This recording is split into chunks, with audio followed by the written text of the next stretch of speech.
إن الحمد لله نحمده ونستعينه ونستغفره ونؤمن به ونتوكل عليه ونعوذ بالله من شرور أنفسنا ومن سيئات أعمالنا من يهده الله فلا مضل له ومن يضلل فلا هادي له وأشهد أن لا إله إلا الله وحده لا شريك له وأشهد أن محمدًا عبده ورسوله أما بعد فإن خير الحديث كتاب الله وخير الهدي هدي محمد صلى الله عليه وسلم وشر الأمور محدثاتها وكل محدثة بدعة وكل بدعة ضلالة وفي رواية وكل ضلالة في النار فأعوذ بالله من الشيطان الرجيم بسم الله الرحمن الرحيم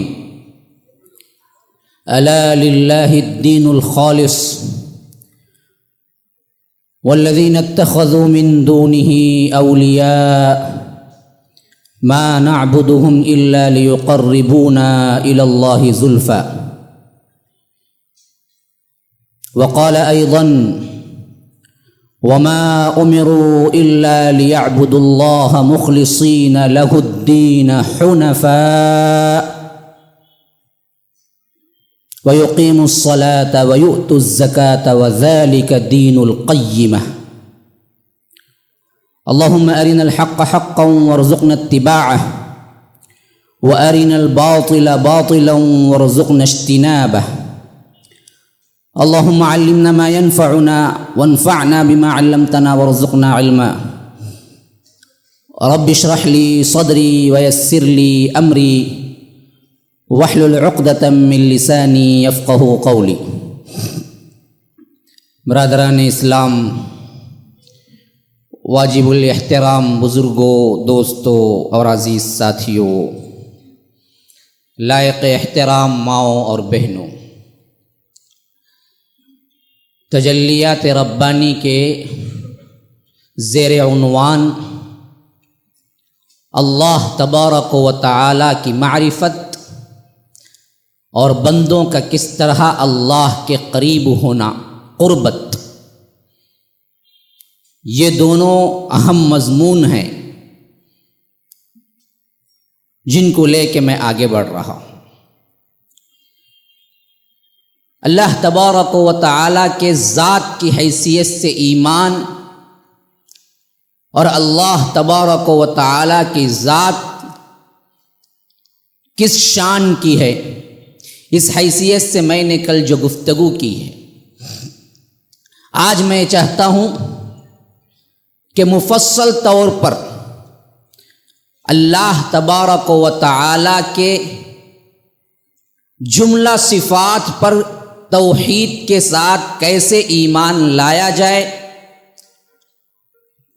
اور اس کے اندر گمراہیاں کہاں سے پیدا ہوئی اور کس طرح آج امت جس توحید کو محمد الرسول اللہ صلی اللہ علیہ وسلم نے قائم کرنے کے لیے اپنا خون بہایا، طائف میں پتھر کھائے، احد میں دندان مبارک شہید ہوئے، خود کی کڑیاں چبھ گئی، چہرہ مبارک خون آلود ہو گیا، جس توحید کو قائم کرنے کے لیے محمد الرسول اللہ صلی اللہ علیہ وسلم جیسی شخصیت مار کھائی، آنے والی امت نے اسی رسول کا نام لے کے اسی توحید کو داغدار کیا، اسی توحید کو شرک سے بدلا، اسی توحید کے اندر شرک کے چور دروازے کھولے، اور حتیٰ کہ یہاں تک اس میں آگے بڑھ گئی کہ مشرکین اور مسلمانوں کے درمیان سوائے الفاظ کے تبادلے کے علاوہ اور کچھ نہیں رہ گیا۔ یہ کیوں ہوا؟ کیسے ہوا؟ اسباب کیا ہیں؟ علاج کیا ہے؟ تدارک کیا ہے؟ انشاءاللہ میں اس مختصر سے وقت کے اندر ان تمام پہلوؤں پر روشنی ڈالنے کی کوشش کروں گا۔ اگر ساتھ دیں، آپ مضمون کو توجہ سے سنیں اور اخذ کرنے کی کوشش کریں اور کچھ لے جانے کی کوشش کریں، جو بھی آئے ہیں تو انشاءاللہ العزیز پیغام پہنچانے میں میں بخل سے کام نہیں لوں گا۔ اللہ کو ایک مانو، اللہ کو ایک مانو، اللہ کو ایک مانتے ہوئے صرف اسی کی عبادت کرو۔ اللہ کو رب مانو، اللہ کو رب مانتے ہوئے اسی سے صرف مانگو۔ یہ دونوں جملے بڑے الگ الگ ہیں، بظاہر دکھنے میں کیا ہیں، ایک نظر آتے ہیں۔ دیکھیے، ایک بات ہے اللہ کو ایک مانتے ہوئے صرف اس کی عبادت کرو، یہ توحید ہے۔ اللہ کو رب مانتے ہوئے اس سے رزق مانگو، یہ ناقص توحید ہے۔ یہ صرف توحید کا ایک جز ہے بس۔ کل اگر ایک جملے میں کہیں گے تو وہ کیا ہے کہ ایک مانتے ہوئے صرف اس کی عبادت کرو، رب مانتے ہوئے رزق مانگو، ایک پارٹ ہے، ایک حصہ ہے۔ اور یہ دونوں جملوں میں بڑا فرق ہے۔ آج مسلمانوں کی بہت بڑی آبادی اس بات کو تو مانتی ہے کہ رب مانتے ہوئے مانگو، اور اس میں بھی کیا ہے، بہت سے وہ ہیں جو رزق بھی نہیں مانتے لیکن ایک حد تک مانتے ہیں۔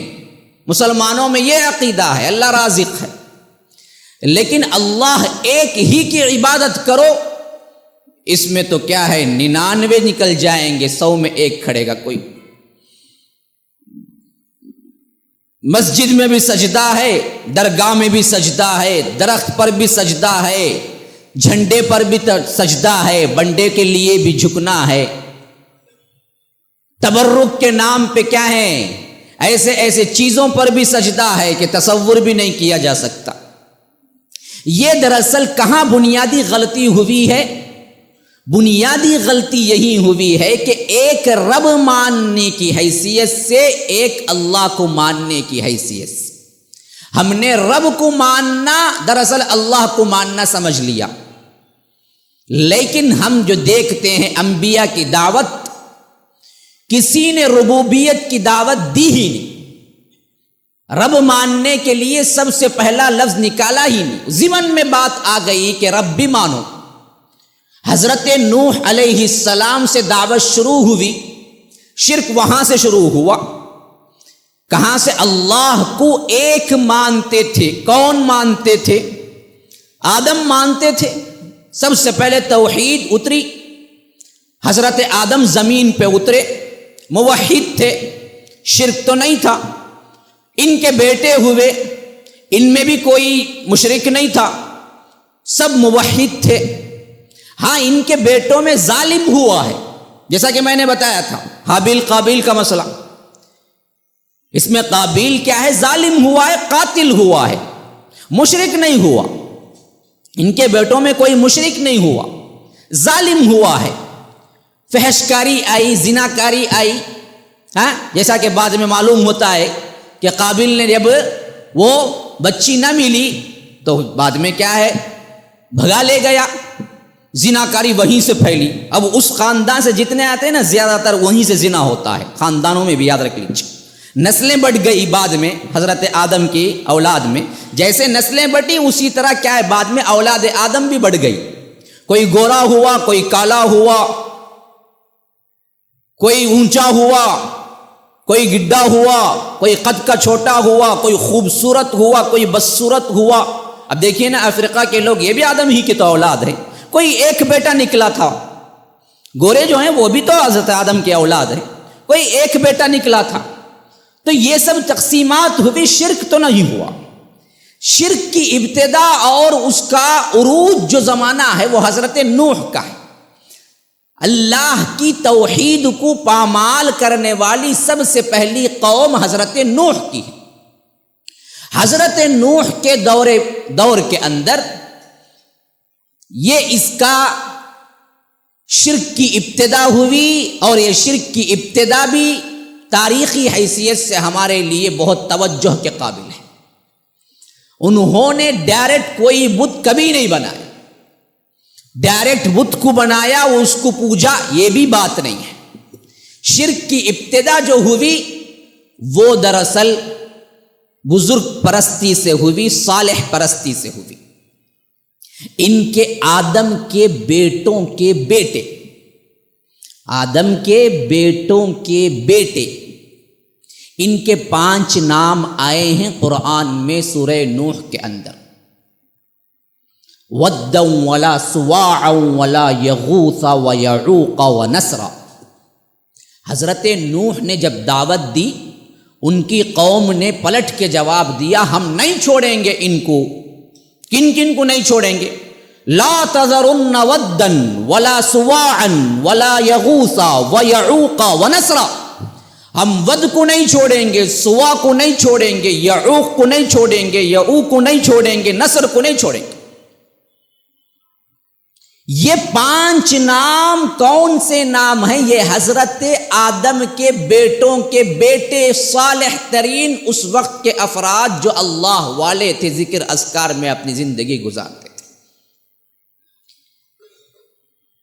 حضرت ابن عباس کی تشریح اس میں ہے کہ ہذہ اسماء رجال صالحین من قوم نوح، یہ صالح ترین بندے تھے قوم نوح کے، ان کے اسماء مبارکہ ہیں جو اس دور میں انہوں نے کہا کہ ہم ان معبودوں کو نہیں چھوڑیں گے۔ یہ معبودوں کے نام آئے ہیں قرآن میں۔ کون تھے معبود؟ بت نہیں تھے، یہ حضرت آدم کے بیٹے تھے، بیٹے کے بیٹے تھے، اور سب کے سب صالح تھے، نیک تھے، ولی تھے۔ حضرت ابن عباس کی تفسیر ہے بخاری کے اندر، ہذہ اسماء رجال صالحین، یہ وہ لوگ تھے جو صالح تھے۔ اب یہ گزر گئے، مر گئے، تو اب جو ان کو ماننے والے تھے، عزت کی نگاہ سے دیکھنے والے تھے، انہوں نے کہا، اور ان کو شیطان نے ورغلایا۔ اس سے پہلے کوئی تصور نہیں تھا کسی قبر کا، کسی دوسرے کو پکارنے کا، کوئی تبرک کے طور پر لٹکانے کا، کوئی بنڈا، کوئی جھنڈا، کوئی گنڈا، کچھ نہیں تھا، تصور ہی نہیں تھا۔ تصور یہاں سے آیا اور شیطان نے باقاعدہ ان کے دلوں میں ڈالا کہ یہ تمہارے بزرگ ہیں، یہ آج چلے گئے ہیں، اگر تم بھی چلے جاؤ گے تو تمہاری آنے والی نسلیں تمہارے بزرگوں کو بھول جائیں گی۔ تو دل نے پوچھا کہ کیا کیا جائے؟ تو شیطان نے جواب دیا کہ ایسا کرو کہ جہاں وہ بیٹھا کرتے تھے، جہاں وہ محفلیں سجایا کرتے تھے، کہاں وہ مجلسیں سجایا کرتے تھے، وہاں کوئی نشانی رکھو تاکہ آنے والے لوگ اس کو پہچان سکے کہ یہاں ہمارے بزرگ بیٹھا کرتے تھے۔ تو حضرت امام ابن قیم کہتے ہیں کہ لوگوں نے مان لیا، پھر بھی شرک شروع نہیں ہوا، لوگوں نے مان لیا۔ مان کے صرف اتنا ہوا کہ جو گزرے ہوئے لوگ تھے، جو موجودہ لوگ تھے، جو آنے والے نوجوان تھے، بچوں کو بٹھا کے نصیحت کے طور پہ کہا کرتے تھے کہ یہ فلاں بزرگ، یہ ود ہے نا، یہ یہاں بیٹھا کرتے تھے، یہ سوا ہے نا، یہ یہاں بیٹھا کرتے تھے، ان کی محفلوں میں یہ اچھی باتیں ہوتی تھی، ان کی محفلوں میں یہ باتیں ہوتی تھی، بس یہاں تک معاملہ کھڑا ہوا تھا۔ جب یہ نسل جو بنی تھی، جنہوں نے نشانیاں لگائی ان 5 کے لیے، یہ نسل بھی چلی گئی، مر گئی، گزر گئی، تو آنے والی جن بچوں کو بٹھا کے یہ کہا کرتے تھے کہ دیکھو یہ ہمارے بزرگ کی یادگاریں ہیں، وہ بچے جب جوان ہوئے اور پہنچے عمر کو، تو ان کے دلوں میں شیطان نے یہ ڈالا کہ دیکھو تمہارے باپ دادا خود ان کی تعظیم کرتے تھے، اگر تم اس تعظیم میں آگے بڑھو اور ان کے لیے کیا ہے کوئی مجسمہ بناؤ، کوئی نشانی بناؤ، کوئی چراغ جلاؤ، ان سے منتیں مانگو، ان سے مرادیں مانگو، ان کو عبادت کے لیے تھوڑی دیر وہاں جا کے کھڑے رہا کرو، تو تمہارے باپوں کی روحیں خوش ہوں گی۔ لوگوں نے مان لیا، لوگوں نے مان لیا۔ پھر کیا ہوا؟ وہاں پر انہوں نے وہ سب کچھ کرنا شروع کیا جو ان کے دل میں شیطان نے ڈالا، پھر بھی سجدہ نہیں ہوا، یہ ہمت اس وقت بھی نہیں ہوئی، صرف یہ بھی نشانی کے طور پہ مجسمے تھے۔ پھر یہ نسل بھی گزر گئی، آنے والے جو نسل دیکھا کرتے تھے کہ یہ تعظیماً یہاں کھڑے ہوا کرتے ہیں، تو وہ نسل جب بچے تھے وہ نوجوان بن کے آئے تو ان کے دلوں میں ڈالا کہ ان کی عبادت کرو کہ یہ تمہارے باپ دادا خوش ہوں گے اس سے اور زیادہ. وہاں سے پرستش شروع ہوئی. یہ ہے شرک کی تاریخ جو ابتدا ہوئی تھی حضرت نوح کی قوم کے اندر. تو اب سب سے پہلے حضرت نوح کو اللہ تبارک و تعالی نے رسول بنا کے بھیجا. آئے تو کیا کہا؟ وَلَقَدْ أَرْسَلْنَا نُوحًا إِلَىٰ قَوْمِهِ وَقَالَ يَا قَوْمِ اعْبُدُوا اللَّهَ مَا لَكُم مِّنْ إِلَٰهٍ غَيْرُهُ. دیکھو اے میری قوم کے لوگوں، ایک اللہ کی عبادت کرو، اس کے علاوہ کوئی معبود برحق نہیں ہے.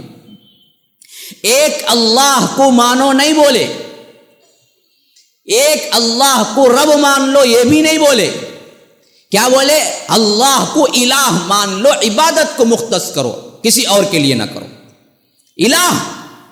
فقال یا قوم اعبدوا اللہ ما لکم من الہ غیرہ، ما لکم من الہ غیرہ. الہ مت بناؤ کسی دوسرے کو، اللہ کو الہ مانو، رب مانو نہیں ہے، ایک مانو نہیں ہے. کیا مانو؟ معبود مانو، عبادت کسی کی نہ کرو. اب قوم نے نہ مانا، قوم نے روگردانی کی، اپنی محنت میں لگے، 950 سال لگے، جن کے سامنے کئیوں کی زندگیاں، نسلیں ختم ہو گئی دعوت دیتے حضرت نوح. یاد رکھ لیجئے، یہ مت سمجھیے کہ حضرت نوح کی 950 سال ہے تو وہاں کا ہر فرد 950 سال جیا ہے، ایسی کوئی بات نہیں تھی. وہاں کے قبیلے کے لوگ 400 سال، 450 سال، 300، 200 سال جیا کرتے تھے. اللہ نے ان کو لمبی مدت دی تھی. تو اسی وجہ سے روایتوں میں آتا ہے کہ حضرت نوح کی دعوت دیتے دیتے انہی کے سامنے 2-3 نسلیں گزر گئی، 2-3 نسلیں گزر گئی. حضرت نوح دیتے رہے کہ ایک اللہ کی عبادت کرو، مانو نہیں، عبادت کرو ایک اللہ کی. کوئی نہیں مانے. اسی وجہ سے حضرت نوح نے باقاعدہ بددعا کی قوم کے لیے. 950 سال کی تبلیغ تھی. رب لا تذر علی الارض من الکافرین دیارا انک ان تذرہم یضلوا عبادک ولا یلدوا الا فاجرا کفارا. یہ حضرت نوح کی دعا ہے جو قوم کے لیے بد دعا تھی. کیا بولے اے میرے رب، اس بدبخت قوم کو نہ چھوڑنا، ایک کو نہیں چھوڑنا. لا تذر علی الارض من الکافرین دیارا، ان کافروں کے اندر زمین میں کوئی ایک باقی نہ رہے. پھر اتنا ہی نہیں بولے، ابھی آگے بڑھ کے بولے انک ان تذرہم، اے اللہ تو اگر ان کو چھوڑے گا، یضلوا عبادک، یہ تو ہے ہی گمراہ بدبخت، لیکن یہ اوروں کو بھی گمراہ کر کے چھوڑیں گے. ولا یلدوا الا فاجرا کفارا، یہ بدبخت جنیں گے بھی نہیں، اولاد بھی ان کی اچھی نہیں ہوگی سوائے فاجر کی. ان کے بیٹے ہوں گے تو بھی فاجر ہی ہوں گے. اے اللہ کسی ایک کو نہیں چھوڑنا. یہ دعویٰ، یہ دعا تھی. اللہ نے 950 سال کی تبلیغ تھی نا، یہ دعا قبول کی. کہا کہ قبول ہوتی ہے دعا، لیکن بعد میں کوئی دعا نہیں کرنا عذاب دیکھ کے. نبی ہوتا ہے، رحمت والا ہوتا ہے بڑا. بعد میں کیا نہیں کرنا کہ اللہ بچہ نہیں بولنا، اب بھیجتا ہوں عذاب، تم بناؤ کشتی، جتنے ہیں سمیٹو، دنیا میں جو ہے سب جوڑا لو اور سب کو سوار کرو اندر. کیوں؟ اب دنیا میں کوئی بچنے والا نہیں ہے، کوئی متنفس بھی بچنے والا نہیں ہے، کوئی جانور بھی بچنے والا نہیں ہے. اس وجہ سے جو جانور باقی رہنا تھے وہ جانور سب کے سب کشتی نوح میں سوار کر دیے گئے. ایک جوڑا شیر کا، ایک جوڑا بکری کا، ایک جوڑا بیل کا، ایک جوڑا کیا ہے اونٹ کا، یہ تمام جوڑے پرندے سب وہ کشتی نوح میں جو آئے تھے وہی باقی ہیں. اب اللہ نے حکم دے دیا سب کو جمع کرو اور نشانی کا انتظار کرو. وہ تنور ہوتا ہے نا روٹیاں پکانے کا، گرم جس کے اندر ہمیشہ آگ رہتی ہے، نشانی یہ ہے کہ وہاں سے پانی نکلے گا. حتی اذا جاء امرنا وفار التنور قل نحمل فيها من كل زوجين اثنين واهلك الا من سبق عليه القول ومن آمن. سب کی جوڑی اٹھا لو، سب کی جوڑی لے لو، تمہارے ساتھ جو ایمان لانے ان کو لے لو۔ جیسے ہی دیکھو وہاں سے شروع ہو رہا ہے پانی تنور سے، فوری طور پر سب کو کشتی میں چڑھاؤ۔ تو کشتی خود حضرت نوح نے بنائی، خود زمین پہ۔ اب زمین پہ کشتی بنائے تو انہوں نے کہا کہ دیکھو جی ہم پہلے ہی کہتے تجھے پاگل، اب تو ثابت کر دیا کہ تو پاگل ہے، زمین پہ کشتی چلائے گا تو۔ قوم نوح نے حضرت نوح کو کہا کہ پہلے ہی ہم نے کہا تھا کہ تو پاگل قسم کی باتیں کرتا ہے، اب تو نے ثابت کر دیا کہ زمین پہ کشتی چلانا چاہتا ہے اور بنانا ہے۔ حضرت نوح نے کہا کہ قال ان تسخروا منا فإنا نسخر منکم کما تسخرون، ہاں اڑا لو مذاق اڑا رہے ہیں نا، ابھی تھوڑی دیر گزرے گی میں بھی تم پہ مذاق اڑاؤں گا۔ تم نے کیا سمجھ لیا ہے؟ جو مذاق اڑا رہے ہیں یہ اللہ تبارک و تعالیٰ کی نظروں کے سامنے نہیں ہے۔ فسوف تعلمون من یأتیہ عذاب یخزیہ، ابھی تمہیں ان قریب معلوم ہو جائے گا کہ اللہ کا عذاب کس پہ آنے والا ہے، کسے کاٹ کے رکھنے والا ہے۔ تو اللہ کہتا ہے کہ وما آمن معہ الا قلیل، اب جو ایمان والے لے کے چڑھے وہ کتنے تھے جی؟ تھوڑے تھے۔ سب کہاں گئے؟ سب کہاں گئے؟ شرک میں گئے۔ اب اسی سے مسئلہ سمجھو، ہمیشہ موحدین تھوڑے ہیں، گھبرانے کی ضرورت نہیں ہے۔ مولوی صاحب اتنے ہی لوگاں کرتے نا، مولوی صاحب اسے وجہ سے نہ شرک ہے، وہ اتنے لوگاں کرنے کی نشانی سے ہمیشہ شرک ہوتا۔ ہمیشہ قلیل لوگ ہی موحد رہے۔ اللہ ایک کو صحیح معنوں میں مانا ہے تو ہمیشہ تھوڑے تھے۔ وما آمن معہ الا قلیل، ایمان مگر لائے نہیں مگر صرف تھوڑے۔ تفسیر جلالین کے اندر جلال الدین سیوطی نے کہا ہے کہ وہ تھوڑے کتنے تھے؟ 80 افراد تھے بس، 80 افراد جنہوں نے کیا ہے حضرت نوح پر ایمان لائے تھے، جن میں نہ ان کی اپنی بیوی تھی نہ ان کا اپنا بیٹا تھا، یہ دونوں بھی چلے گئے باہر۔ نبی کی بیوی کافر ڈوب گئی، نبی کا بیٹا کافر ڈوب گیا۔ تو اس سے دوسری حقیقت بھی معلوم ہو گئی، ہدایت نسب سے نہیں چلتا۔ جو ہم نے سمجھ لیا ہے، ان کی نسبت ہو گئی، ان کی نسبت ہو گئی، حرام کھاتے رہو، سود کھاتے رہو، ایک مرتبہ اس کے لیے کیا چندہ دے دو سیدھے جنت چلے جائیں گے۔ نسب سے ہوتا تو نوح کی بیوی کبھی نہیں جاتی، نوح کا بیٹا کبھی نہیں جاتا، دونوں گئے، نوح کی بیوی بھی گئی، نوح کا بیٹا بھی گیا۔ اور حضرت نوح آنکھوں کے سامنے ڈوبنے کے باوجود بچا نہیں سکے۔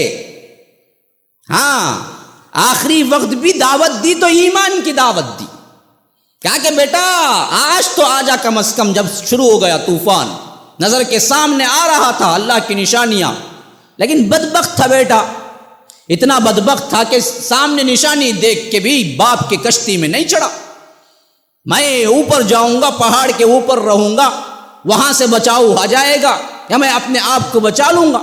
کہا کہ لا عاصم اليوم من امر اللہ، ایک آج تجھے اللہ کے امر سے کوئی بچانے والا نہیں ہے، الا من رحم، اللہ ہے کہ اللہ رحم کر دے۔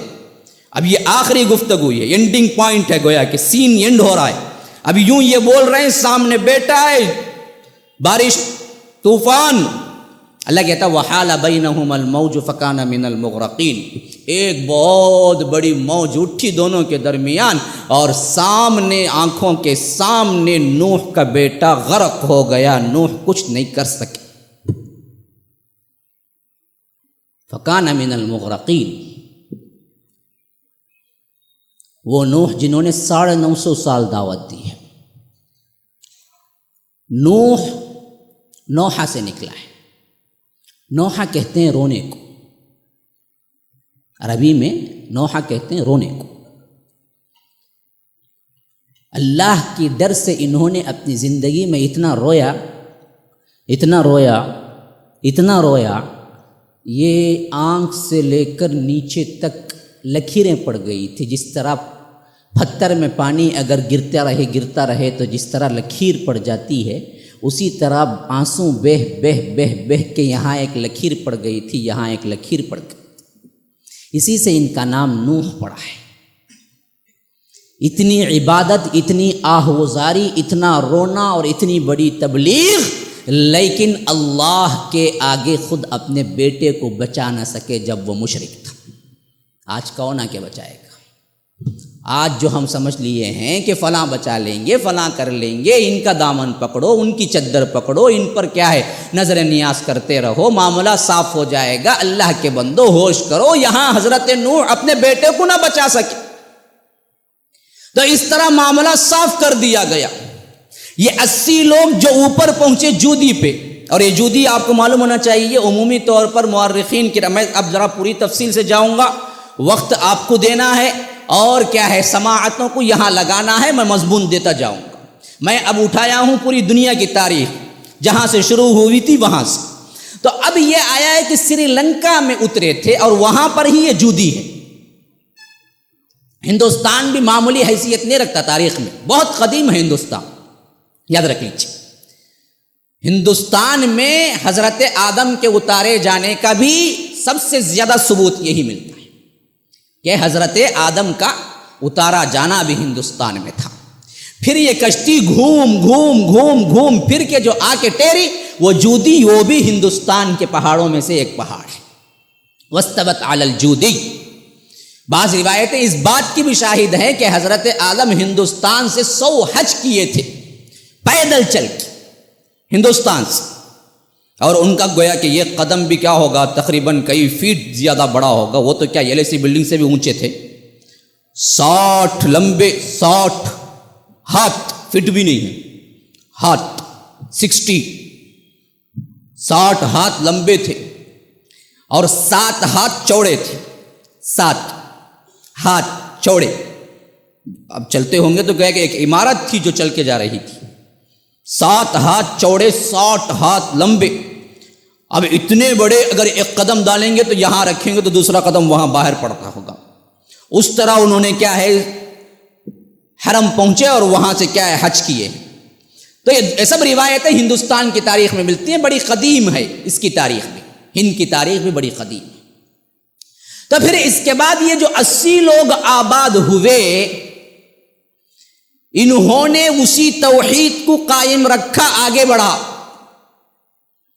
لیکن پھر ناخلف لوگ آئے، پھر انہوں نے بھی اسی طرح صالح پرستی شروع کی، بت پرستی کہیں نہیں شروع ہوئی، سمجھ لیجئے اچھی طرح، وہی اولیاء پرستی، صالح پرستی شروع کی۔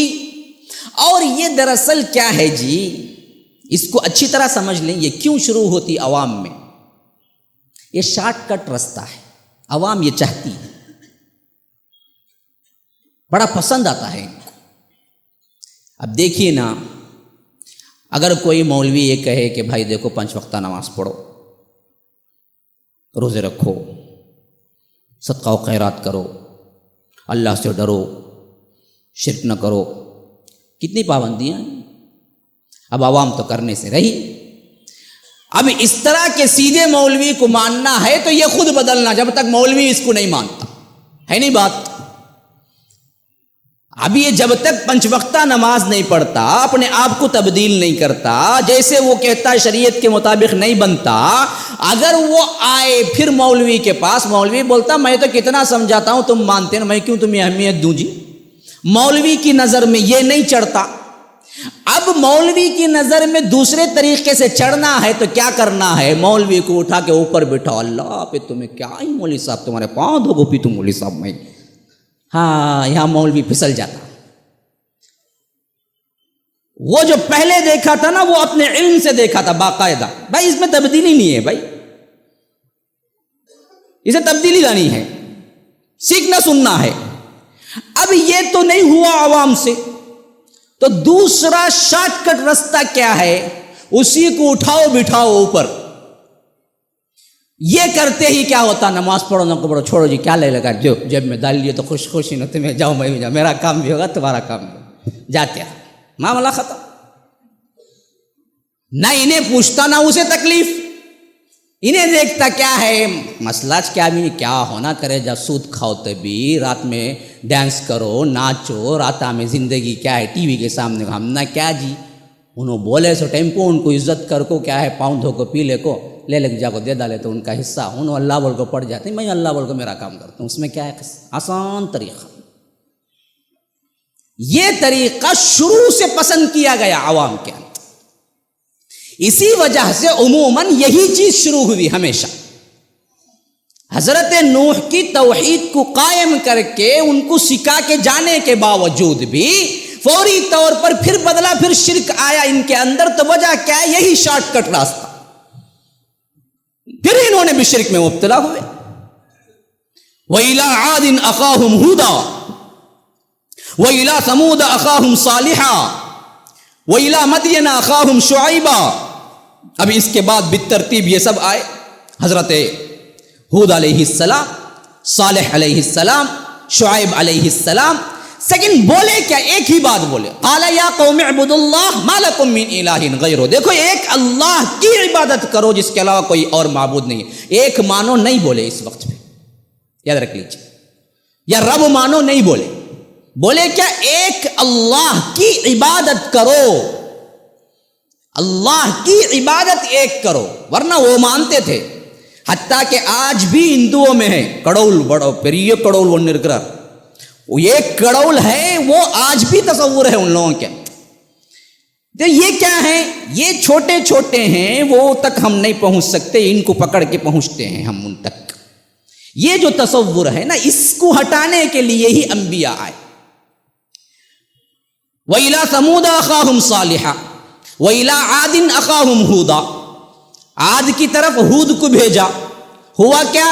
بات نہیں مانے، پھر ان کو کیا ہوا؟ فَأَخَذَتْهُمُ الرَّجْفَةُ فَأَصْبَحُوا فِي دَارِهِمْ جَاثِمِينَ كَأَن لَّمْ يَغْنَوْا فِيهَا أَلَا إِنَّ ثَمُودَ كَفَرُوا رَبَّهُمْ أَلَا بُعْدًا لِّثَمُودَ أَلَا إِنَّ عَادًا كَفَرُوا رَبَّهُمْ أَلَا بُعْدًا لِّعَادٍ قَوْمِ هُودٍ۔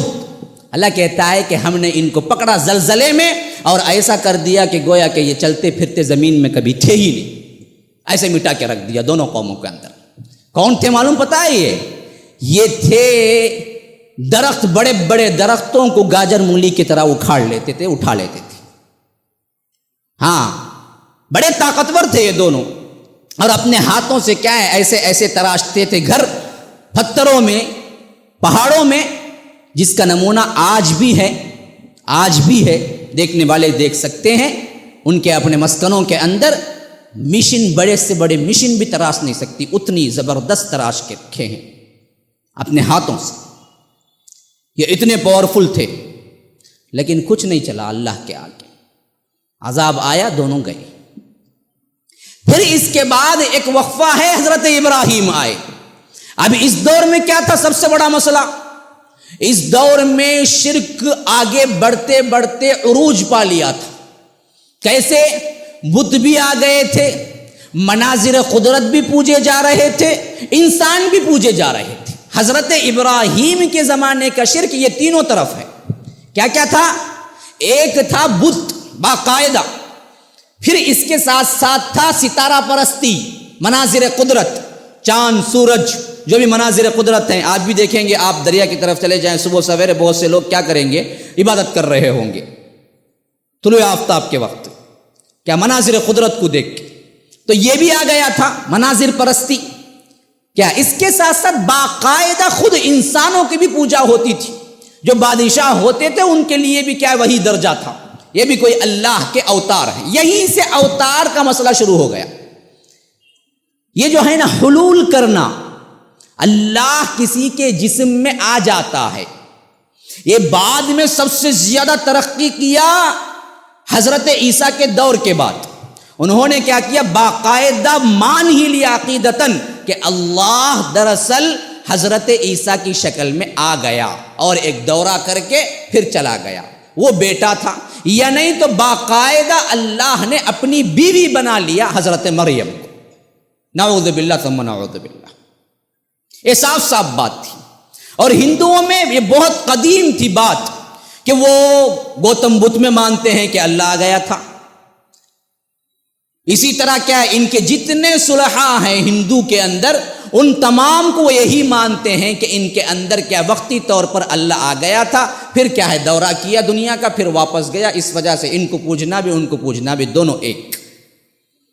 حلول کر جانا، اللہ کا اندر آ جانا، یہ سلسلہ کیا ہے اور دراز ہوا ہمارے لیے تو بہت سے انسانوں نے خود کیا ہے دعویٰ شروع کر دیا کہ اللہ میرے اندر ہے، اور بہت سے صوفیوں نے اس کا برملا اظہار کیا اور مریدوں نے مانا کہ میں ہی اللہ ہوں، انا الحق بولنے والے بہت سے صوفی گزرے ہیں۔ حق کا مطلب ہے میں اللہ، میں اللہ، ما فی جبتی الا اللہ۔ منصور حلاج نے کہا 300 ہجری میں میرے جبے کے اندر کوئی نہیں ہے سوائے اللہ کے۔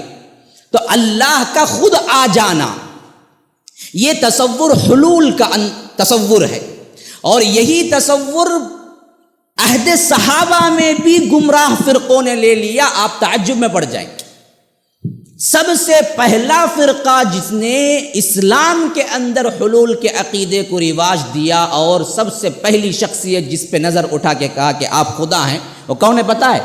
شیعہ ہے۔ ہاں، انہوں نے ہی کیا، اور اس کا سرغنہ وہ ہے جو عبداللہ ابن سبا ہے، یہودی تھا لیکن اسلام کا لبادہ اوڑا، منافق تھا پکا، لمبی داڑھی، جبہ قبہ، یہی تو دیکھتے ہیں لوگ، 1000 دانوں کی تسبیح گلے میں، اس کے بعد کیا ہے جو بولے وہی۔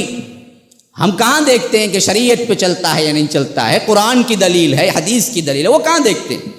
دیکھتے تو یہ دیکھتے ہیں یہ بدبخت نے بھی لبادہ اوڑا اسلام ہی کا اور ایک فرقہ بنایا، اور فرقے کا عقیدہ مضبوط اس بات پر کرنے لگا کہ دیکھو اللہ ہمیشہ کسی نہ کسی کے صورت میں آیا کرتا ہے، اور آج میں نہیں سمجھتا کہ سوائے کوئی اب شخصیت ہے تو وہ حضرت علی ہے۔ حضرت علی کو برملا کہنے لگا آپ ہی خدا ہے، پیچھے چھپ گیا، لیکن ذہن ایسے تیار کیے کہ بہت سے لوگ باقاعدہ آ گئے تھے، باقاعدہ کوفہ آ گئے تھے حضرت علی کے دور مبارک میں، علانیہ بازار میں کھڑے ہو کے گفتگو کر رہے تھے۔ قنبر ان کا ایک غلام ہے، قنبر۔ ایک مرتبہ یہ حضرت علی کے کسی کام سے بازار گیا تھا، تو وہاں کھڑے ہو کے لوگ باتیں کر رہے تھے کہ علی ہمارے خدا ہیں، تو یہ سن لیا، یہ حضرت علی کا غلام تھا قنبر، وہ دوڑا کیا ہو رہا ہے تمہیں، تکلیف ہو رہی ہیں، بیٹھ جا۔ وہ دوڑا گیا اور حضرت علی سے کہا کہ دیکھو آپ کے بارے میں ایسی باتیں کی جا رہی ہیں اور برملا بازار میں کر رہے ہیں۔ تو حضرت علی چراغپا ہو گئے، غصے سے لال ہو گئے، کہا کہ کون بدبخت، لاؤ ان کو بلائے، پوچھا کہ کیا کہتے ہو میرے بارے میں، آپ اللہ ہیں؟ سامنے کہا باقاعدہ ان لوگ، میرے بارے میں کیا کہتے ہو پوچھا، تو انہوں نے کہا کہ آپ اللہ ہیں، ہم خدا مانتے ہیں آپ کو۔ اے بدبختو، تمہیں کیا ہو گیا ہے؟ میں کھاتا ہوں، سوتا ہوں، بیوی رکھتا ہوں، بچے ہیں، پیشاب پخانا جاتا ہوں، بدبختوں کیا ہو گیا ہے تم کو؟ کیا میں اللہ ہوں تمہارے لیے؟ کہ ہمارا عقیدہ پختہ ہے کہ آپ اللہ ہیں۔ انہوں نے سمجھایا، دلائل دیے، نصیحت کی، پھر چھوڑ دیا کہ پاگل قسم کے لوگ ہیں، ہو سکتا ہے کیا ہے پھر اس کے بعد راہ راست پہ آ جائیں، چھوڑ دیا نصیحت کر کے۔ چند دن نہیں گزرے تھے اور کچھ لوگ زائد بن گئے ان کے ہم نوا، وہ بھی کہنے لگے اللہ ہی ہے، اللہ کیا ہے، حلول کر گیا ہے علی، نعوذ باللہ ثم نعوذ۔ اب جب حضرت علی نے دیکھا کہ یہ معاملہ دبنے والا نہیں ہے، یہ لوگ علانیہ تشدد پہ آئے ہیں اور علانیہ برملا اظہار کرتے ہیں کفر کا، تو اب شریعت اسلامیہ میں کوئی راہ نہیں رہ گئی ان کو سزا دینے کے علاوہ، تو سب کو بلایا اور حکم دیا کہ جلا دو ان بدبختوں کو۔ غصے میں اتنے تھے کہ انہوں نے کہا کہ جلا دو ان بدبختوں کو، تو حضرت علی کے حکم پہ سب کو جلا دیا۔ جو بچ کچھ بھاگ گئے ان کا عقیدہ اور پختہ ہو گیا، کہنے لگے دیکھو جی اللہ کے علاوہ کوئی آگ کا عذاب نہیں دیتا، حضرت علی نے آگ کا عذاب دیا، اللہ ہی۔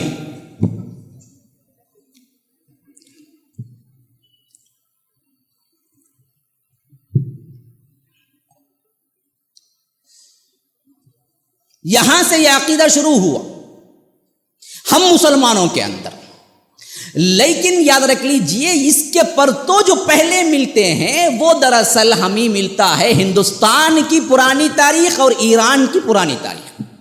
یہ ایران ہندوستان عقیدے میں بڑے ملے ہوئے ہیں، اور ہمارے عقیدے بھی خراب ہی اس وقت ہوئے جب ہندوستان کو ڈائریکٹ اسلام نہیں آیا، ایران سے ہوتا ہوا آیا، ایران فتح ہوا، پھر اس کے بعد کیا ہے ہندوستان فتح ہوا، سندھ وغیرہ۔ تو اسی وجہ سے ان کے بھی کیا ہے عقائد ملتے جلتے ہوئے پھر اس کے بعد ہمارے عقائد بھی بگڑے. تو یہ ایران ہی کا ایک شہر تھا ار، جس میں حضرت ابراہیم پیدا ہوئے. ایران کا ایک شہر تھا ار، وہاں پیدا ہوئے حضرت ابراہیم. جب یہ پیدا ہوئے اس وقت یہ تینوں قسم کے شرک تھے.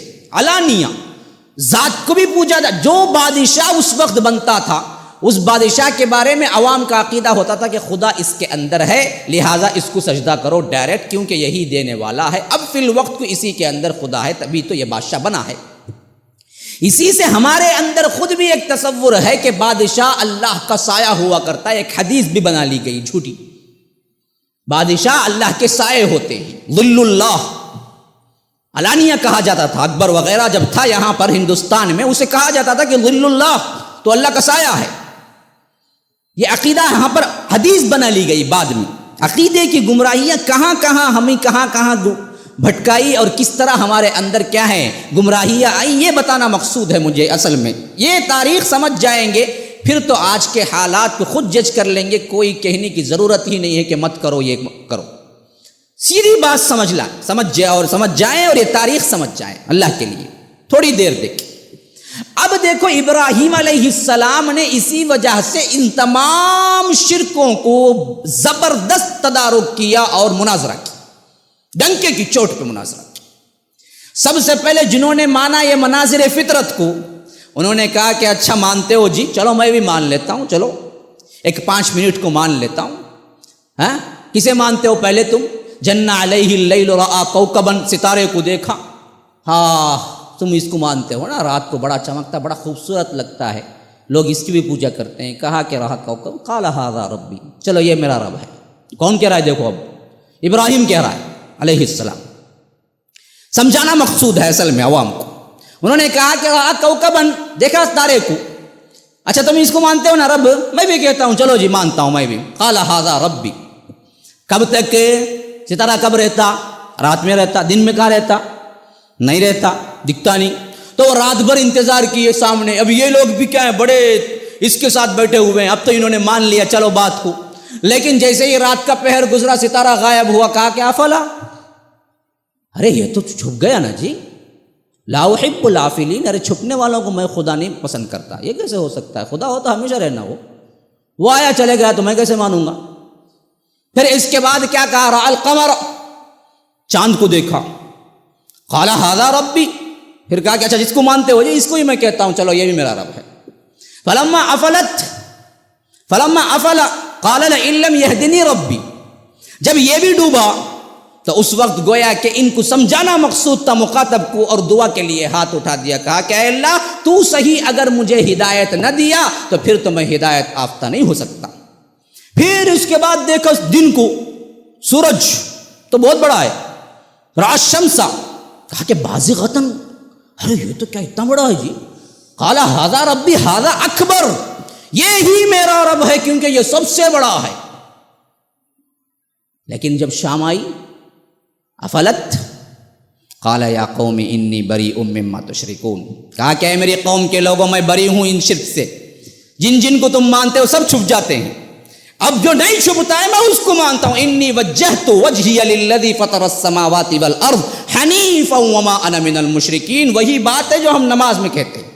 نماز میں کہنا ہے، نماز پہ کھڑے ہو کے نہیں کہنا ہے. یہ عمومی طور پر غلط فہمی ہے عوام کو کہ نماز کو کھڑے ہوتے ہیں تو کہتے ہیں. تکبیر باندھنے کے بعد کہنا ہے یہ بات. یہ حدیث بھی ہے اور یہ آیت بھی ہے. اللہم باعد بینی ہے، سبحانک اللہم و بحمدک ہے. یہ تمام چیزیں پڑھ سکتے ہیں لیکن تکبیر کے بعد، تکبیر سے پہلے نہیں. تو یہ آیت ہے جو انہوں نے کہا. کیا کہا؟ وجہت وجہی للذی فطر السماوات والارض، میں چہرہ صرف اس ذات کی طرف کر لیا جس نے آسمان و زمین کو بغیر کسی نمونے کے پیدا کیا. حنیفاً، یکسو ہو کے آ گیا، اب کسی طرف نہیں ہوں. یہی ہے حنیف. حنیف یہ دین حنیف ہے، یکسو ہو جانا، سب سے کٹ جانا، ایک اللہ کی عبادت پہ قانے ہو جانا، کسی دوسرے کی عبادت کی ضرورت نہیں ہے. وما انا من المشرکین، میں مشرکین میں سے نہیں. تو قوم جھگڑنے لگی. وحاجہ قوم، جھگڑنے لگی. میں نے کہا قال اتحاجونی فی اللہ وقد ہدان، تم مجھ سے جھگڑا کرتے ہو جبکہ اللہ نے مجھے ہدایت دے دی۔ اور اس کے بعد پتے کی بات کہی۔ ہم ہمیشہ کہتے ہیں، سب سے کہتے ہیں، برملا کہتے ہیں، کہا کہ وَكَيْفَ أَخَافُ مَا أَشْرَكْتُمْ وَلَا تَخَافُونَ أَنَّكُمْ أَشْرَكْتُمْ بِاللَّهِ مَا لَمْ يُنَزِّلْ بِهِ سُلْطَانًا فَأَيُّ الْفَرِيقَيْنِ أَحَقُّ بِالْأَمْنِ إِن كُنتُم مُؤْمِنِينَ۔ کہا کہ دیکھو تم اللہ سے شرک کرتے ہوئے کبھی نہیں ڈرتے جبکہ اللہ حق ہے، میں تمہارے باطل معبودوں سے کیوں ڈروں جبکہ میں اللہ کی عبادت کر رہا ہوں؟ میں اکیلا ہوں، کوئی مسئلہ نہیں، میرے ساتھ فوج نہیں ہے، کوئی مسئلہ نہیں، حکومت نہیں ہے، مسئلہ نہیں، عوام نہیں ہے، مسئلہ نہیں، لیکن میں کیوں ڈروں؟ میرے ساتھ تو اللہ رب العالمین ہے۔ تم نہیں ڈرتے اللہ کے ساتھ شرک کرتے ہوئے، میں ڈروں؟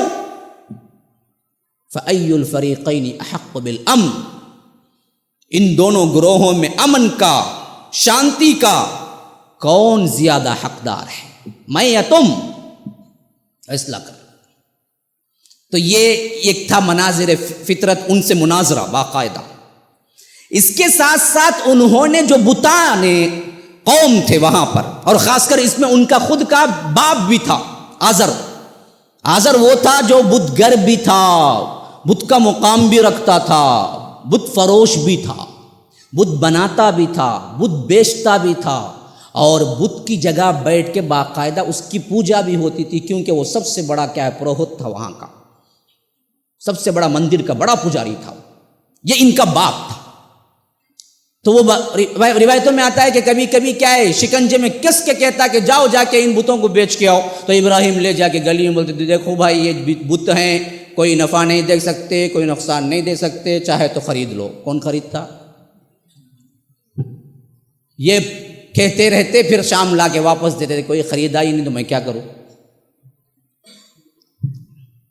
لیکن جب نبوت ملی، باقاعدہ دعوت دی، بڑے پیار سے دعوت دی۔ ہاں ہمیں بھی کیا ہے، دعوت ہمیشہ پیار سے ہی دینا ہے۔ یا ابتی یا ابتی یا ابتی، اے میرے ابا جان، اے میرے ابا جان، اے میرے ابا جان، اے میرے ابا جان، اے میرے ابا جان، لم تعبد ما لا يسمع۔ آپ بھی کن کی عبادت کرتے ہیں جو نہ سنتے ہیں نہ سمجھتے ہیں؟ ان کو پکارتے رہتے ہیں، کبھی جواب بھی آیا ہے؟ اتنا جا جا کے پکارتے ہیں، چادریں چڑھاتے ہیں، کبھی جواب بھی آیا ہے؟ سنی سنائی باتیں ہیں، جواب آیا کرتے، ہاتھ بھی آیا کرتے، لائٹ جلنے کو تھی کرتے، کبھی ڈوبی نہیں کرتے، کبھی بجھی نہیں، سب کہتے اتنا کون دیکھا؟ کوئی ایک ہے؟ لاؤ، قیامت تک نہیں لا سکتے۔ وما انت بمسمع من فی القبور، جو قبروں میں پڑے ہوئے ہیں تم کبھی نہیں جواب دے سکتے، سن نہیں سکتے۔ اللہ نے کہا ہے ہمیں زندہ دلیل چاہیے، اگر ویسے آ گیا تو کبھی کیا سیٹنگ ہوگی اندر کی۔ اب تو کیا کیا کیا ٹیکنالوجی پہنچ گئی ہے، کہاں کی خبر میں سے انہیں ایک سیٹ کر کو اوپر ایک اسپیکر رکھا تھا، زبردست آواز آ گئی، کیا بڑی بات کیا ہو؟ تو گھبرانے کی ضرورت نہیں ہے، ہاں پوری دلیل کے ساتھ کہہ رہا ہوں۔ تو جب یہاں مناظرہ ہوا اور یہاں معاملہ ان کو سمجھانے کی بات آئی، وہاں انہوں نے یہ طریقہ اختیار نہیں کیا مناظرانہ، وہاں ڈنکے کی چوٹ پہ اختیار کیا، علی الاعلان کیا کیا؟ فجعلهم جذاذا الا كبيرا لهم لعلهم اليه يرجعون قالوا من فعل هذا بآلهتنا انه لمن الظالمين قالوا سمعنا فتى يذكرهم يقال له ابراهيم قالوا فأتوا به على اعين الناس لعلهم يشهدون قالوا أأنت فعلت هذا بآلهتنا يا ابراهيم قال بل فعله كبيرهم هذا فاسألوهم ان كانوا ينطقون۔ انبیاء میں بڑی تفصیل سے آئی یہ بات۔ انہوں نے کیا کیا؟ ٹکڑے ٹکڑے کر دیا ایک ایک کو بھی، ہاں ضربم بالیمین، دوسری جگہ صافات میں آیا ہے، سیدھے ہاتھ سے اچھا مارا، انہیں کوٹا، اور مارنے سے پہلے بات بھی کیا، مالکم لا تنطقون، ارے لوگ تم لوگ بات نہیں کرتے، اتنے کھانے اتنے چڑھاوے سب پڑے ہوئے تھے، اندر جا کے دیکھا بت خانے میں، یہاں لڈو، وہاں جھانگری، وہاں فلاں، وہاں ادھ بتی، یہاں بھی تو ہے وہاں بھی تو ہے۔ مندروں میں اور درگاہوں میں فرق کیا ہے؟ صرف چیزیں بدل جاتی ہیں، انہیں کافور، انہیں ادھ بتی، انہیں موز، انہیں لڈو، انہیں تو جھانگری، انہیں پان کا پتا، انہیں کیا کرتا اس کے ریشم کی وہ کیا بولتے ہیں تھالی کے اوپر پردہ کر کے لے کو جا کو انہوں بڑے عقیدت سے دیتے، انہوں عقیدت سے دیتے، انہیں بولتا ہے پروانی کیا کی، ہمارا تبھی بیٹھا ہے، دکھتا ہے، ہم کیا دکھتے ہیں، پاؤں دکھتا ہے، کیا کہ پیٹ دکھتا ہے، تمہارا کیا بھی دکھنا ہے، پورا سلادا رہنا جی، ذرا اٹھا کے بیٹھا ہے تبھی اچھا رہنا.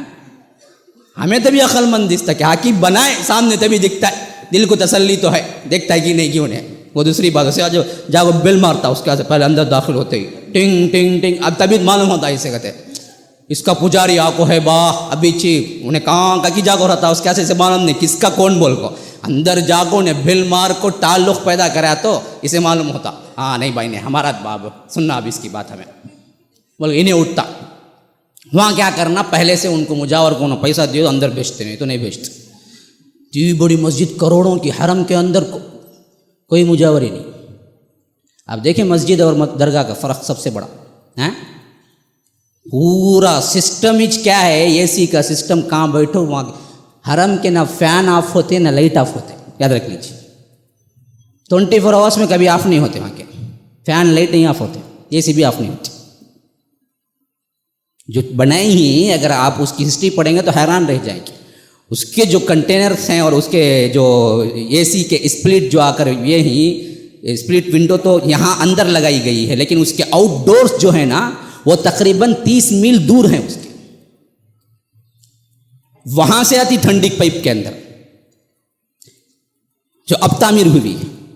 تو کروڑوں کا خرچہ کر کے اور کیسا دربار ہے وہ اللہ تبارک و تعالی کا جلال نظر آ جائے گا. آپ اگر پہلی نظر دیکھیں تو اگر ذرا سا بھی کیا ایمان ہے تو رقت طاری ہو کہ خود آنسو آتے ہیں. وہ تجربہ ہے، اتنا جلال ہے آج بھی وہاں پر. اگر آپ جاتے ہیں اور جمال کو دیکھتے ہیں، اگر تھوڑی سی بھی ایمانی رقت ہے تو خود بخود آنکھوں سے آنسو آنے شروع ہو جاتے.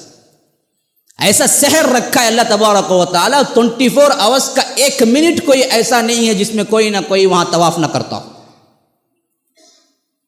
وہاں جانے کے واسطے 1 روپیہ خرچہ نہیں تم نا.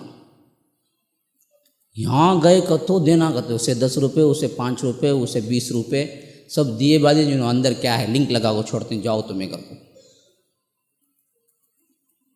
تو یہ سب دنیا کے بنائے ہوئے در ہے، وہ اللہ کا در ہے. اس فرق کو جانچنے کے لیے یہی کافی ہے. تو جو گئے تھے وہاں پر تو سب کو کیا ٹکڑے ٹکڑے کر دیا، سب کو مارا. پھر اس کے بعد کیا بڑا جو تھا نا اس کو چھوڑ دیا، اور جس سے مارا کھلاڑی وہ اٹھا کے اس کے گردن پہ ڈال دی. باہر نکل کے خاموشی کے ساتھ آ گئے، اللہ بول کے جاؤ سو گئے، معاملہ ختم. قوم نہیں تھی اس وقت. واپس پلٹ کے جب آئی نا پریشان ہو گئی، ارے میرے ہمارے وہ کیا ہو گئے، ہمارے محمود ارے یہ ہو گیا وہ ہوگا. پکڑو جی نہیں جی بنا کا دشمن، مارو جی اسے، آتا نہیں گا. ہمارے لوگوں میں پہلے وہاں بھی جی تھا، انہیں اس سے نہیں چھوڑنا تھا ہمیں. پہلے سے یہ بات بولے وہ لوگ ابھی پہلے ہمیں سنتے تھے یہ نوجوان کی باتیں کیا کی تھی، ہمیں پہلے چھوڑے سے تو غلطی کرے. پکڑو اس کو. قالوا سمعنا فتى يذكرهم يقال له، ہمیں سنتے تھے اس کا نام ابراہیم تھا، اس کا نام. قالوا فاتوا به، لاؤ اس کو لوگوں کے سامنے، علی اعین الناس لعلهم يشهدون، تاکہ گواہی دے. اب بلا کے لا کے کھڑا کر کے کھٹیرے میں پوچھا انت فعلت هذا بآلهتنا یا ابراہیم، اے ابراہیم کیا تو نے سب کچھ؟ بڑے ٹھنڈا جواب دیا، قال بل فعل، ارے دیکھو جی کھلاڑی اس کے گردن میں میرے پاس پہنچتے بیٹھے بیٹھے انہیں کرا رنگا، وہیں کیا کرا، میرے پاس ہے کیا، کھلاڑی تو اس کے گردن میں. قال بل فعل کبیرہم، وہ بھی دیکھو بڑا ہے، دیکھو انہیں سب سے بڑا تمہیں بنا ہو رکھی، میں کیا بنایا، کبیرہم ھذا فاسألوہم ان کانوا ینطقون. اب یہاں پر نصیحت بھی ہے، دعوت بھی، یہاں عقل کو ٹچ کرنے والی بات ہے. کہا کہ پوچھو، سوال تو کرو کم از کم اس سے، اگر یہ بات کرتا ہو ان کانوا ینطقون. ارے عقل ہوش کے ناخن لو، سوال کر کے دیکھو، جواب تو آتا ہے. فرجعوا الی انفسہم، دل میں پلٹے، یہ سوچ میں پلٹے، قوم پلٹی. فقالوا انکم انتم الظالمون، اپنے آپ سے کہنے لگے ہاں نہیں ہم ہی ظالم ہیں. بات سمجھ آ گئی، ارے بات تو صحیح ہے نا. ہم پوچھیں گے تو کیا جواب دے گا، جو بت اپنا آپ نہیں بچا سکتا ہم کو کیا جی بچائیں گا انہیں بیٹھے بیٹھے. تو یہ بات ان کے دل میں آ گئی، سمجھ بھی آ گیا ان کو، لیکن انا ہے نا یہ ضد آڑے آ گئی. ثم نکسوا علی رؤوسہم، پھر یہ پلٹے پاؤں کے بل، ایڑیوں کے بل پلٹ کے جواب دیا، لقد علمت ما هؤلاء ينطقون، کیا تمہیں پتا نہیں ہے ابراہیم کہ یہ بات نہیں کرتے؟ دیکھو اس کے اوپر ترا الگ، بولتے وقت ہی کمزور ہو گئی بات، یہ بات نہیں کرتے معلوم نہیں کیا؟ قال افتعبدون من دون اللہ ما لا ينفعكم ولا يضركم اف لكم ولما تعبدون من دون اللہ افلا تعقلون، ایسی چیزوں کو تم معبود بنا کے پوچھتے ہو جو نہ تمہیں نفع دے سکتے ہیں، نہ خود اپنا نفع نہیں کر سکتے ہیں، اپنا کیا ہے تعاون نہیں کر سکتے ہیں، اپنا بچاؤ نہیں کر سکتے ہیں، نہ دوسروں کو کچھ کر سکتے ہیں، تف ہے تم لوگوں پر، اف لکم، تف ہے تم لوگوں پر، وَلِمَا تَعْبُدُونَ مِن دُونِ اللَّهِ، جو اللہ کو چھوڑ کر دوسروں کو پوچھتے ہو، افلا تعقلون، کیا عقل نہیں رکھتے؟ یاد رکھ لیجئے یہ آج کا واقعہ نہیں، یہ کروڑوں سال پہلے کی تاریخ یہی ہے کہ ہمیشہ شرک بودا ہوتا ہے، دلائل سے نہیں منہ بند کیا جا سکتا، یہ مار سے بند کرتے ہیں، انہوں نے بھی دلائل سے بالکل خالی ہو گئے تو کہا حرقوہ وانصروا آلہتکم ان کنتم فاعلین، پکڑو اس کو آگ میں ڈالو اگر کچھ کرنا ہی ہے۔ جواب نہیں بن پڑا، انہوں نے کہا کہ ابراہیم کو پکڑو آگ میں ڈالو اگر تمہیں کچھ کر، اولیاء اللہ کی حرمت کو تو دیکھو جی، آؤ جی جماعوں کو، آؤ جی اسے ماریں گے اسے، دلائل لاؤ نا بھائی، حرمت ہے تو دلائل لاؤ، بتاؤ یہاں دیکھو اس پر بھی ہے، حدیث بھی ہے، قرآن بھی شاہد ہے، ماننے کے لیے آج بھی تیار ہے۔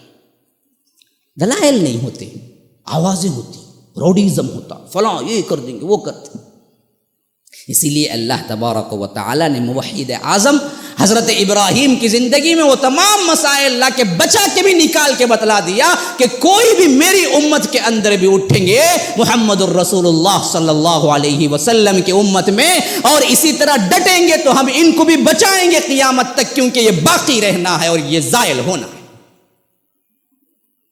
جس طرح حضرت ابراہیم کو آگ کے انگارے کے اندر سے صحیح و سالم نکالا، وہی اللہ آج بھی موجود ہے اور نکالا امت محمدیہ کے اندر بھی۔ عبداللہ ابن سعود کو جنہوں نے ڈٹ کے مقابلہ کیا جھوٹی نبوت کا،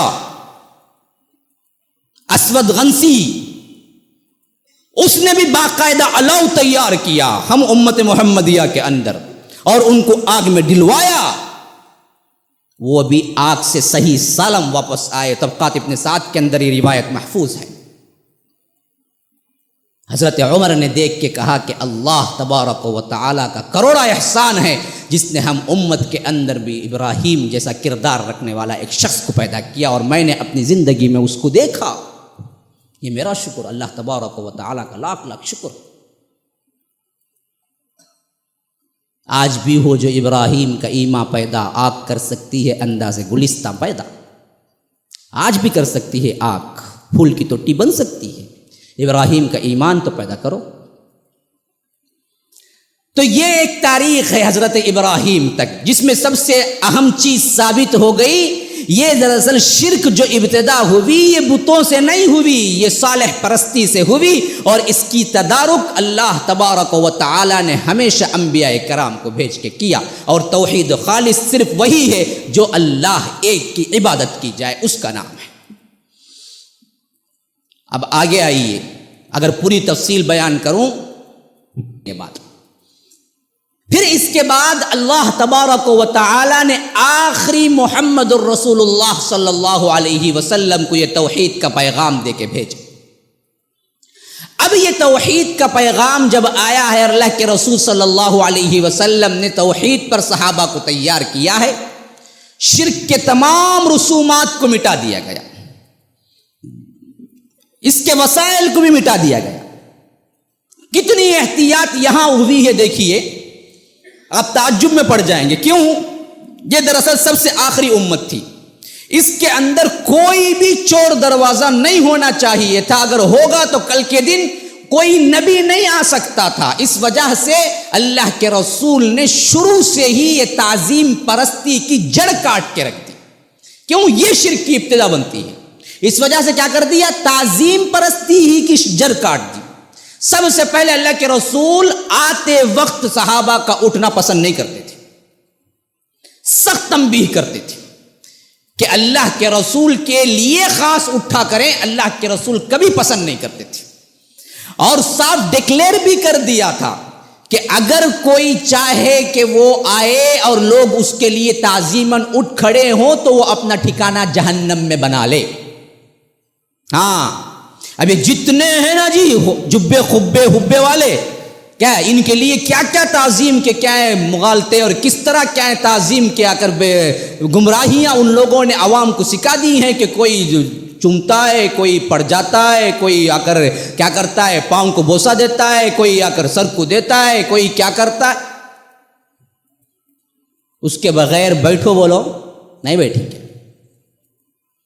یہ کیا ہے؟ پہلا رعب ہے، شیطانی رعب وہ ڈال دیتے ہیں، تو پھر اس کے بعد کیا ہے؟ اب اس کے بعد انہوں کیا بھی بولو، سامنے مخالفت ہی کیوں نہ ہو، تب بھی کیا بولتا بندہ؟ نہیں بھائی انہوں بولتے ہیں صحیح چنگا بھائی، تے بڑے آدمی نہیں، تے بڑے بزرگ۔ تو اللہ کے رسول نے یہ تعظیم پرستی ہی کی جڑ کاٹ۔ ہاں تعظیم بحیثیت حقیقی تعظیم اللہ کے رسول نے قائم رکھی، بلکہ دعائیں دی۔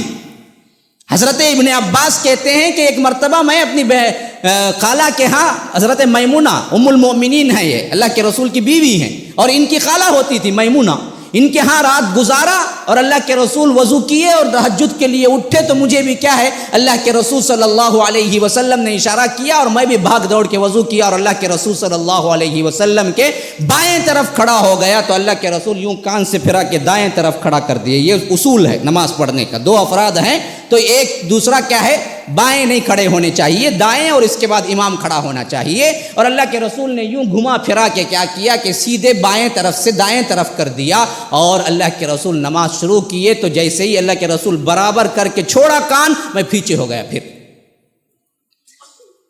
اب نماز کے بعد اللہ کے رسول نے پوچھا ابن عباس سے کہ بیٹے جب میں نے برابر کھڑا کیا تو پیچھے کیوں ہو گیا؟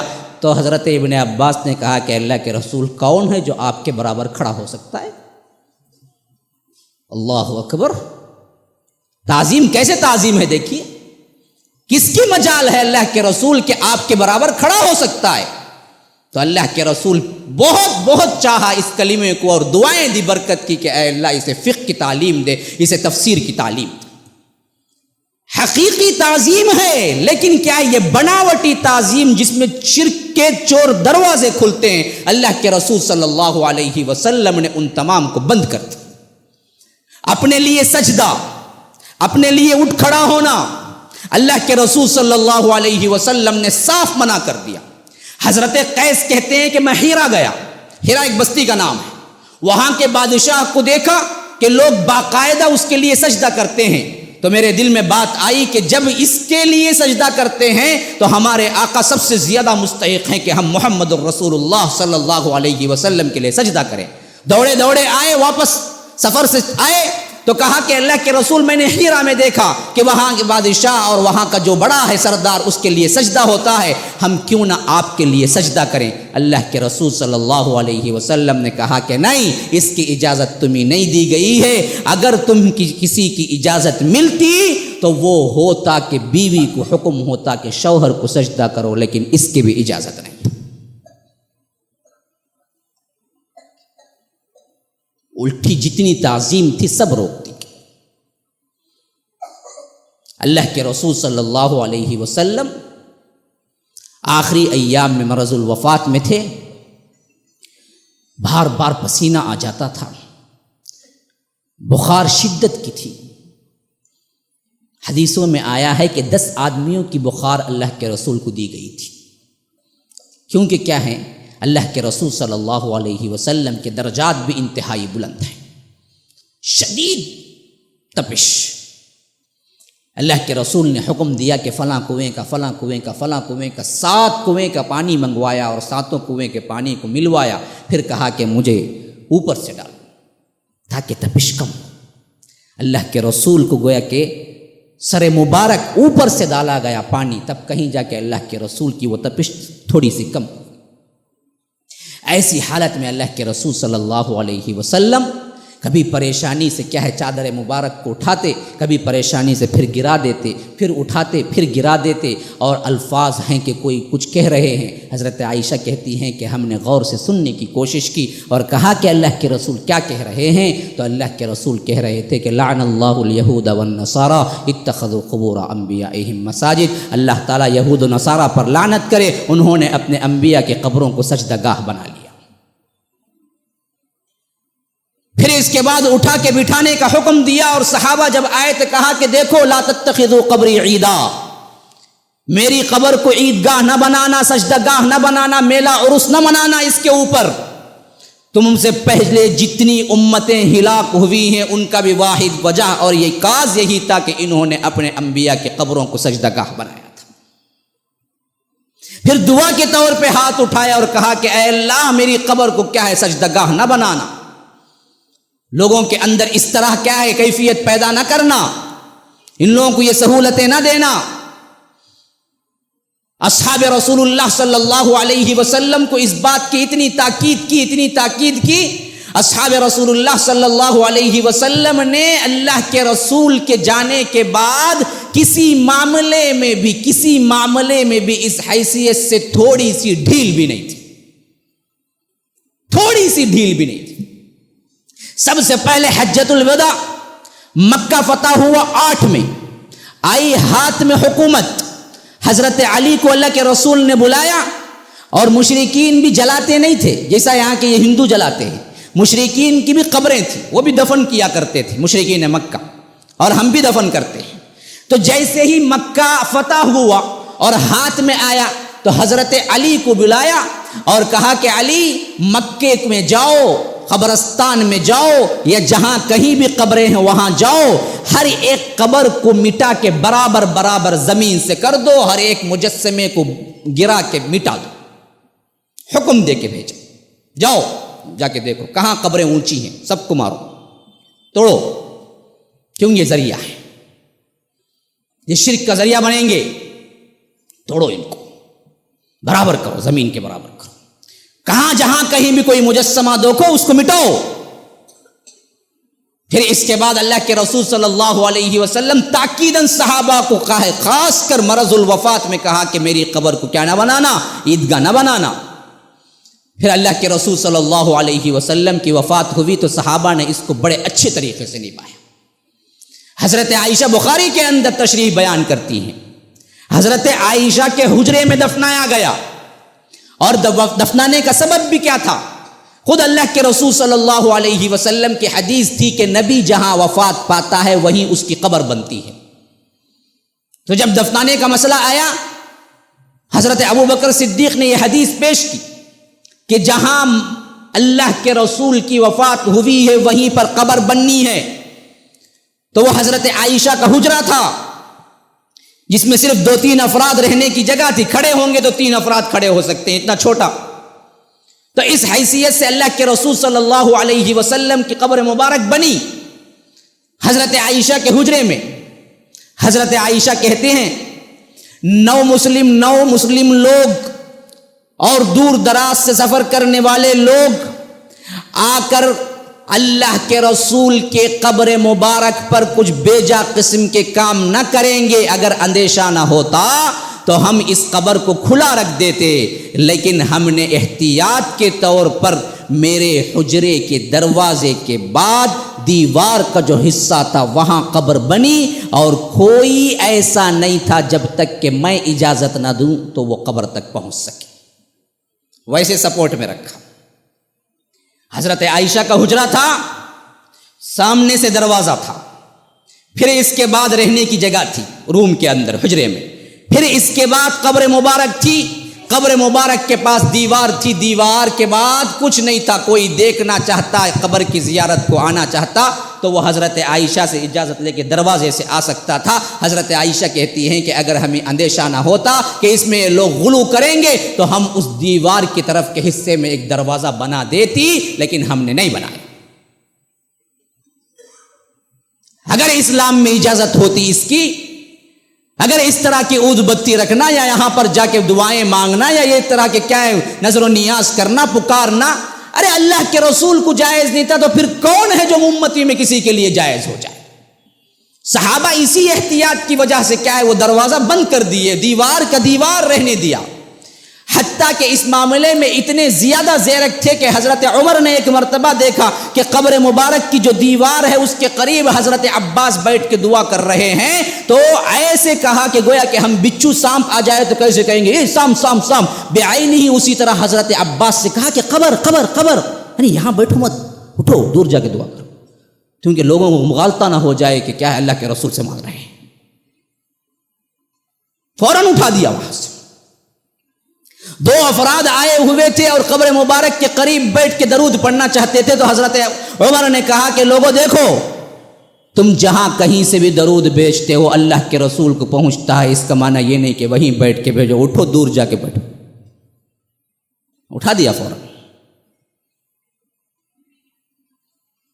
خود بعد میں آنے والے صحابہ تابعین کا بھی یہی معمول تھا، اور حجرے کے اندر اللہ کے رسول صلی اللہ علیہ وسلم کی قبر مبارک کے بعد حضرت ابو بکر کی پھر حضرت عمر کی بن چکی تھی۔ اب آئیے یہ مسئلہ بھی اچھی طرح سمجھ جائیے۔ عمومی طور پر قبروں کو نہ بنانا ہے نہ قبروں کے پاس مسجد بنانا ہے، یہ دونوں چیزیں غلط ہیں۔ اللہ کے رسول صلی اللہ علیہ وسلم نے دونوں سے منع کیا، حتیٰ کہ اللہ کے رسول نے صاف قولی حدیث تو یہ ہے کہ پوری زمین پہ تمہارے لیے سجدہ حلال ہے سوائے حمام اور قبرستان کی، نہ پڑھنے کا حکم دیا گیا۔ آج ہمارے لیے ہر قبر کے پاس یا تو مسجد ہوگی یا مسجد کے پاس قبرستان ہوگا، عجیب مسئلہ ہے۔ حالانکہ اللہ کے رسول صلی اللہ علیہ وسلم نے یہی کہا کہ پوری زمین مسجد ہے سوائے حمام اور قبرستان کی، ان دو جگہ پہ سجدہ نہ کرنا۔ تو جب ہم یہ کہتے ہیں تو دلیل یہ لاتے ہیں کہ پھر تو مسجد نبوی کے اندر اللہ کے رسول کی قبر ہے نا جی، یہ کیسے آ گئی؟ یہ اصل میں تاریخ سے جہالت کی وجہ سے ہے، یہ مسجد کے اندر تعمیر نہیں ہوئی تھی۔ مسجد نبوی کے اندر جو قبر ہے، کیا اللہ کے رسول صلی اللہ علیہ وسلم کو دفناتے وقت مسجد کے اندر قبر تھی؟ یہ تاریخ نہیں معلوم ہے، اس وجہ سے کیا ہے ہم مغالطہ کھا جاتے ہیں۔ اس کی پوری تاریخ یہ ہے کہ اللہ کے رسول صلی اللہ علیہ وسلم کے متصل حجرات تھے، گھر تھے بیویوں کے، اور اللہ کے رسول کی وفات جب ہوئی اس وقت اللہ کے رسول صلی اللہ علیہ وسلم کے 9 بیویوں کے گھر تھے، اور یہ پورے مسجد نبوی کی جو دیوار تھی اس دیوار سے متصل تھے، یعنی دروازہ کھولو تو مسجد نبوی ہوتی تھی، دروازہ بند کرو تو کیا ہے حجرات ہوتے تھے۔ اور آخری زمانے میں تو اللہ کے رسول صلی اللہ علیہ وسلم نے جگہ کی تنگی کی وجہ سے کہہ دیا کہ جتنوں کے دروازے مسجد کے اندر کھلتے تھے کہا کہ سب بند کر لو، اپنے دروازے اس طرف رکھ لو، اب مسجد کے اندر کسی کا دروازہ نہیں کھلنا ہے سوائے عائشہ کے حجرے کا۔ اللہ کے رسول نے صاف ڈکلیئر کر دیا۔ تو تمام کے حجرات کے جو دروازے یا گھروں کے دروازے تھے وہ بند ہو گئے، وہ باہر سے گلی سے آیا کرتے تھے۔ ایک ہی حجرہ پھر خالی تھا، وہ حضرت عائشہ کا، اور اسی میں اللہ کے رسول صلی اللہ علیہ وسلم کی وفات ہوئی، اور ان کی دیوار اور مسجد نبوی کا جو متصل حصہ تھا دونوں لگا ہوا تھا۔ اب جب اللہ کے رسول صلی اللہ علیہ وسلم کی قبر بنی حضرت عائشہ کے حجرے میں، تو اس کے بعد اللہ کے رسول صلی اللہ علیہ وسلم ہی کے بعد پیشن گوئیوں کے بنیاد پر حضرت ابو بکر کی بھی قبر اندر بنی۔ وہ کیوں عام قبرستان میں نہیں دفن کیے گئے؟ یہ بھی حدیث کی بنیاد پر ہوا۔ اللہ کے رسول اشارہ دے چکے تھے کہ جب ہم اٹھیں گے حشر کے میدان میں، ایک طرف عمر ہوں گے ایک طرف ابو بکر ہوں گے، یعنی جیسے دفنائے گئے ویسے ہی ہم اٹھیں گے۔ یہ گویا کہ پہلے ہی پیشن گوئیاں تھی، جس کے بنیاد پہ حضرت ابو بکر صدیق نے اپنے لیے جگہ مانگی باقاعدہ، اور اللہ کے رسول صلی اللہ علیہ وسلم کی بیوی حضرت عائشہ نے دی۔ پھر اس کے ساتھ ساتھ حضرت عمر کی وفات جب ہوئی اور جب نیزہ لگا شہادت کا وہ وقت تھا، تو اس وقت بھی باقاعدہ پھر ایک مرتبہ اجازت لی گئی کہ آپ اگر اجازت دیتی ہیں تو میں بھی حجرے کے اندر دفن ہونا چاہتا ہوں۔ تو حضرت عائشہ نے کہا کہ میں شدید خواہش رکھتی تھی کہ وہ جگہ میرے لیے مختص کر دوں، لیکن میں آج امیر المؤمنین کو ترجیح دیتی ہوں کہ آپ کے لیے وہ جگہ مختص کرتی ہوں۔ پھر اس کے بعد ان کی اجازت سے حضرت عمر کو بھی وہاں دفنایا گیا۔ اب یہ حجرے کی پوری جگہ مکمل ہو چکی تھی، اب اس کے بعد تو جگہ نہیں تھی۔ یہ 3 قبروں کی جو متصل جگہ حجرے میں قبر آئی، یہ دراصل مسجد نبوی کے دیوار کے بعد تھی۔ جب دیوار کے بعد ہونے کے بھی توسیع ہونے کے باوجود لوگوں کے لیے تنگ پڑ گئی مسجد، حضرت عثمان کے دور مبارک میں سب سے پہلی توسیع کی گئی، بہت بڑی توسیع کی گئی، اور حضرت عثمان نے کہہ دیا کہ درمیان میں جتنے گھر آئیں سب کتنی قیمت چاہتے ہو بولو میں دیتا ہوں، اور مسجد میں شامل کر دو گھر کو۔ تو ایک بہت بڑی توسیع کی گئی اس طرف کے حصے میں جتنا ہو سکتا تھا۔ جب جتنا ہو سکتا تھا اتنا حصہ پورا توسیع ہو گئی مسجد کی، پھر بھی کم پڑ گئی پھر آنے والی نسلوں کے اندر۔ عہد بنو امیہ کے اندر مسجد پھر بھی کم پڑ گئی، نماز زیادہ ہو گئی۔ اب صرف ایک راہ باقی تھی، وہ راہ تھی جہاں حجرہ تھا، اسی طرف توسیع ہو سکتی تھی، اس کے علاوہ کس طرف بھی توسیع نہیں ہو سکتی تھی۔ اب باقاعدہ جو سلیمان کے دور میں ہوا تھا، انہوں نے کیا کیا کہ باقاعدہ اب مجبوراً یہ قدم اٹھایا کہ وہ حجرے کو بھی گرایا، پھر حجرے کو اندر لائے تو خود بخود حجرہ اندر آیا تو قبر مبارک اندر آ گئی، ورنہ تو باہر تھا۔ لیکن پھر بھی احتیاط کے طور پر چوکور دیوار اٹھا کے اس کو کھڑا کر دیا گیا تاکہ کوئی بدعت اور کوئی غلط کام نہ ہو سکے اللہ کے رسول کے قبر مبارک پہ۔ لیکن پھر بھی ایک مرتبہ دیکھا کہ بعضوں نے کیا ہے قبر کی طرف سمت کر کے کھڑے ہوتے ہیں، تو پھر اس کے بعد باقاعدہ اس پر سوچ بچار کر کے ٹرائنگل شکل میں 3 دیواریں اٹھا دی گئی کہ کوئی سمت ہی معلوم نہ ہو سکے۔ 4 کریں گے تو سمت معلوم ہوگی، کہیں نہ کہیں بندہ کھڑا ہو کے کچھ نہ کچھ کام کرے گا، بدعتیں کرے گا۔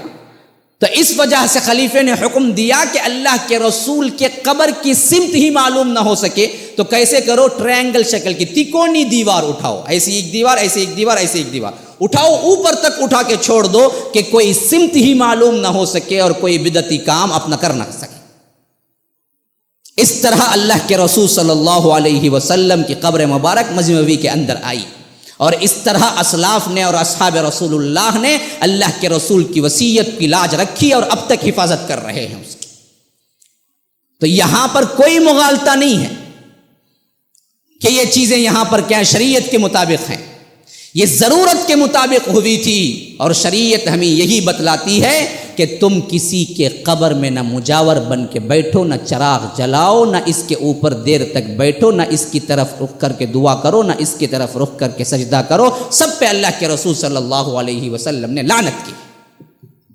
صرف ایک حصہ ہے جو دیا گیا ہے، پہلے تو یہ بھی نہیں تھا، نہیتکم عن زیارت القبور فزوروها، پہلے تو اللہ کے رسول نے زیارت قبر ہی کے لیے منع کر دیا تھا، کوئی نہ کرے زیارت۔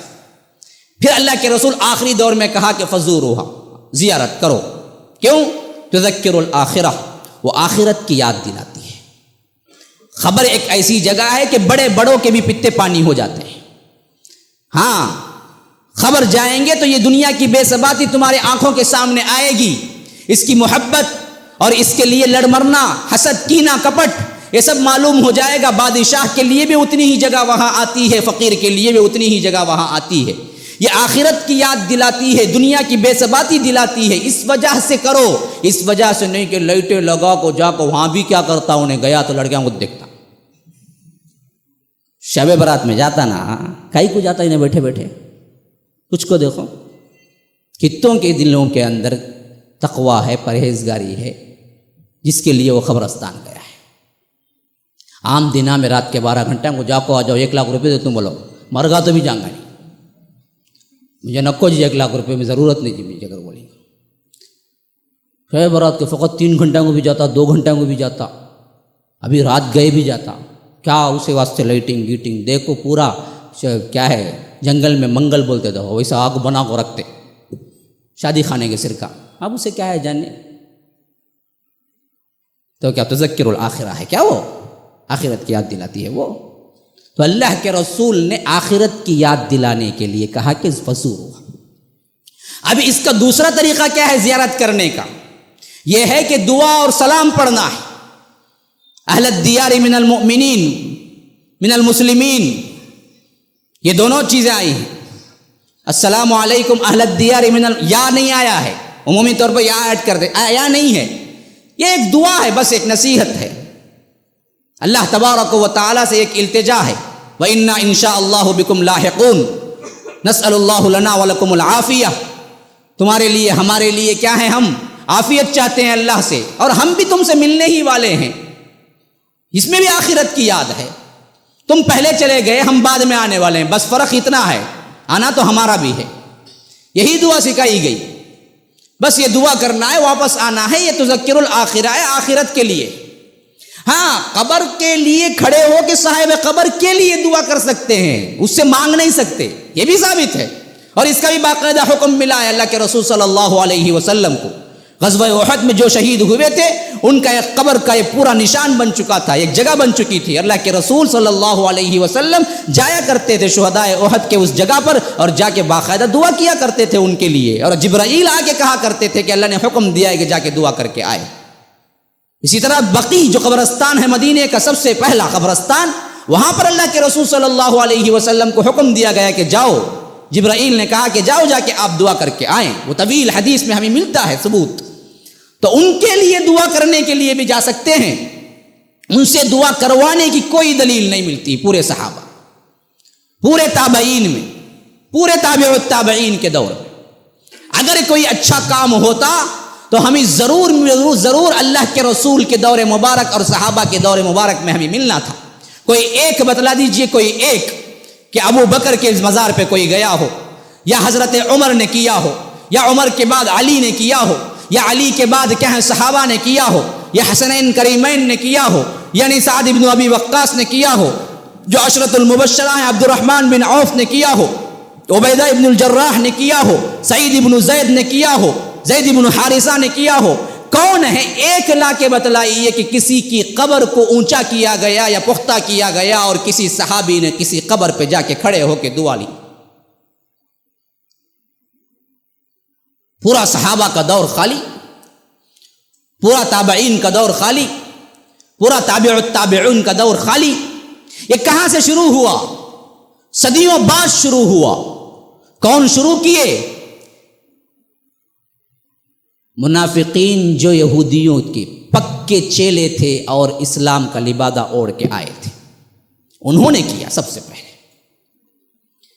جب ان کو حضرت علی کی قبر نہ ملی، بدبختوں نے کیا کیا کہ ایک مصنوعی قبر کو تیار کیا۔ حضرت حسین کی قبر نہ ملی تو بدبختوں نے مصنوعی تیار کیا، ان کی چپل، ان کا جھبا، یہ سب کچھ لا کے رکھا، حالانکہ ان کا نہیں تھا، منسوب کیا گیا۔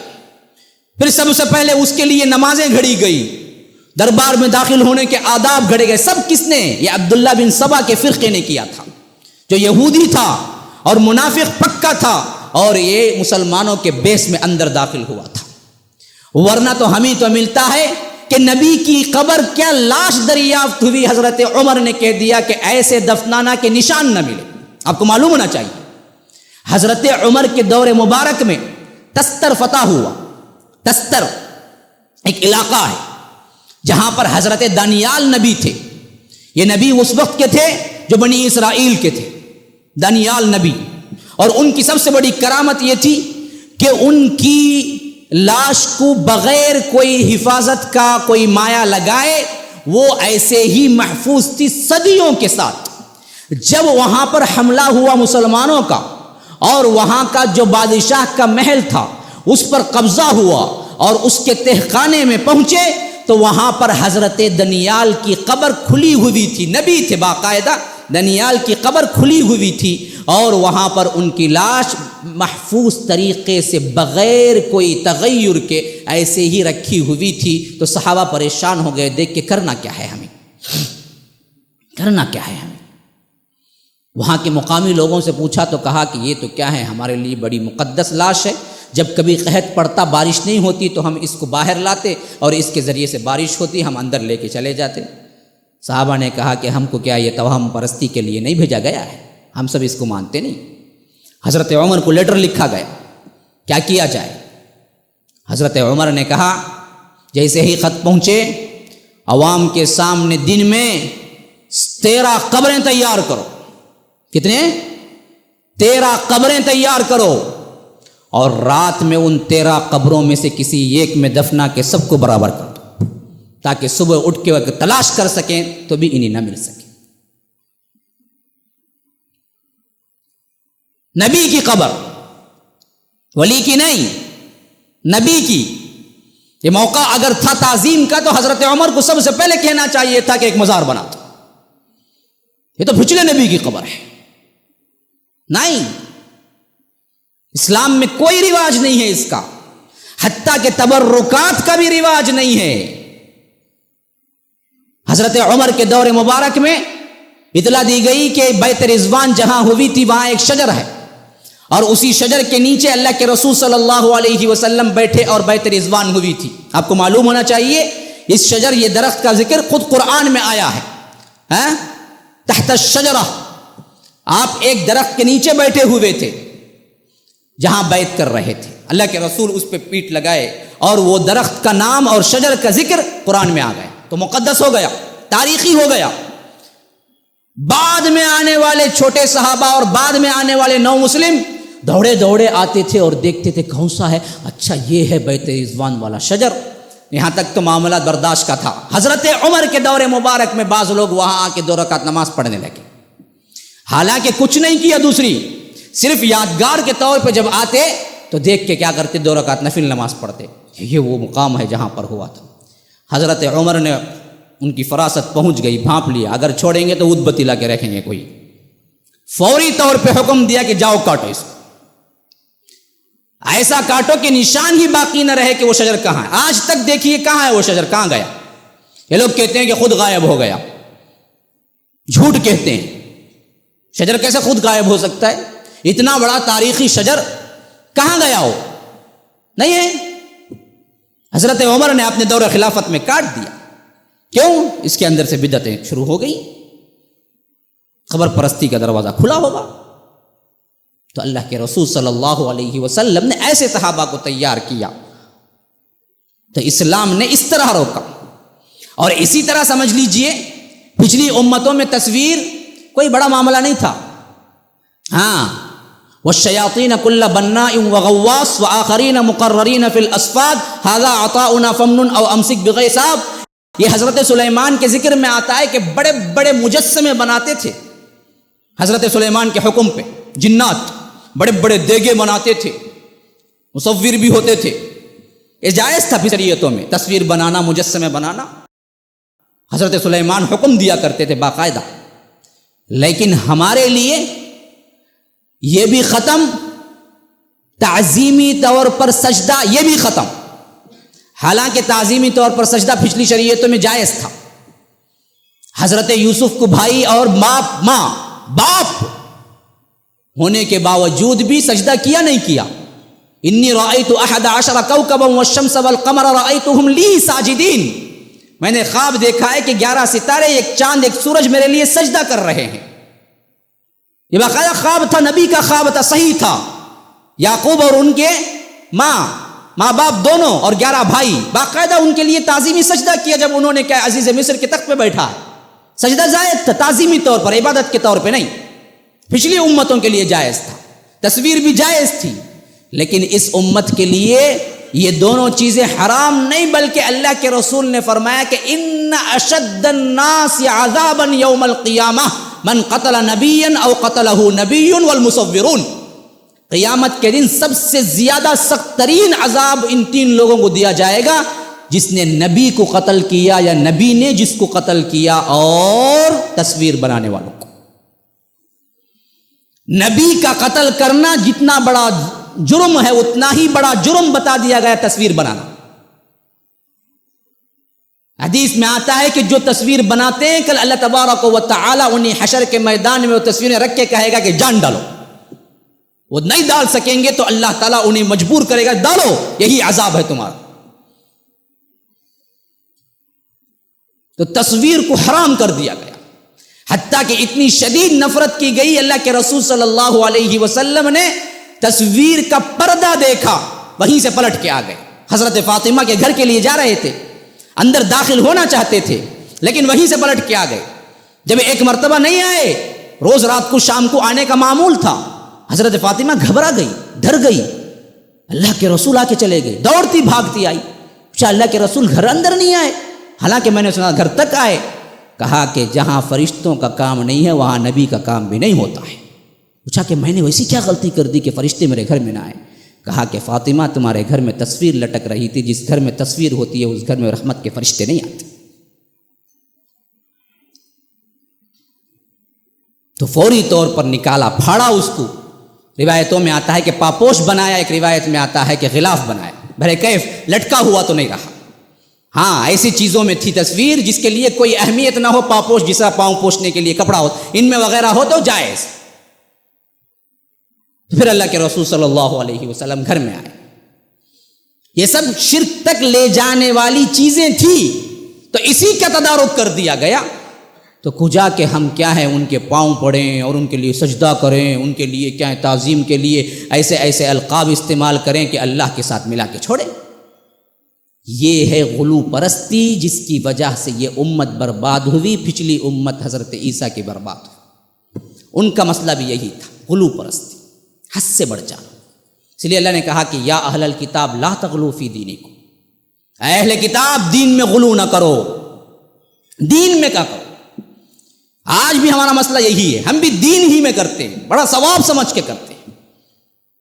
ثواب نہیں، الٹا عذاب ہے.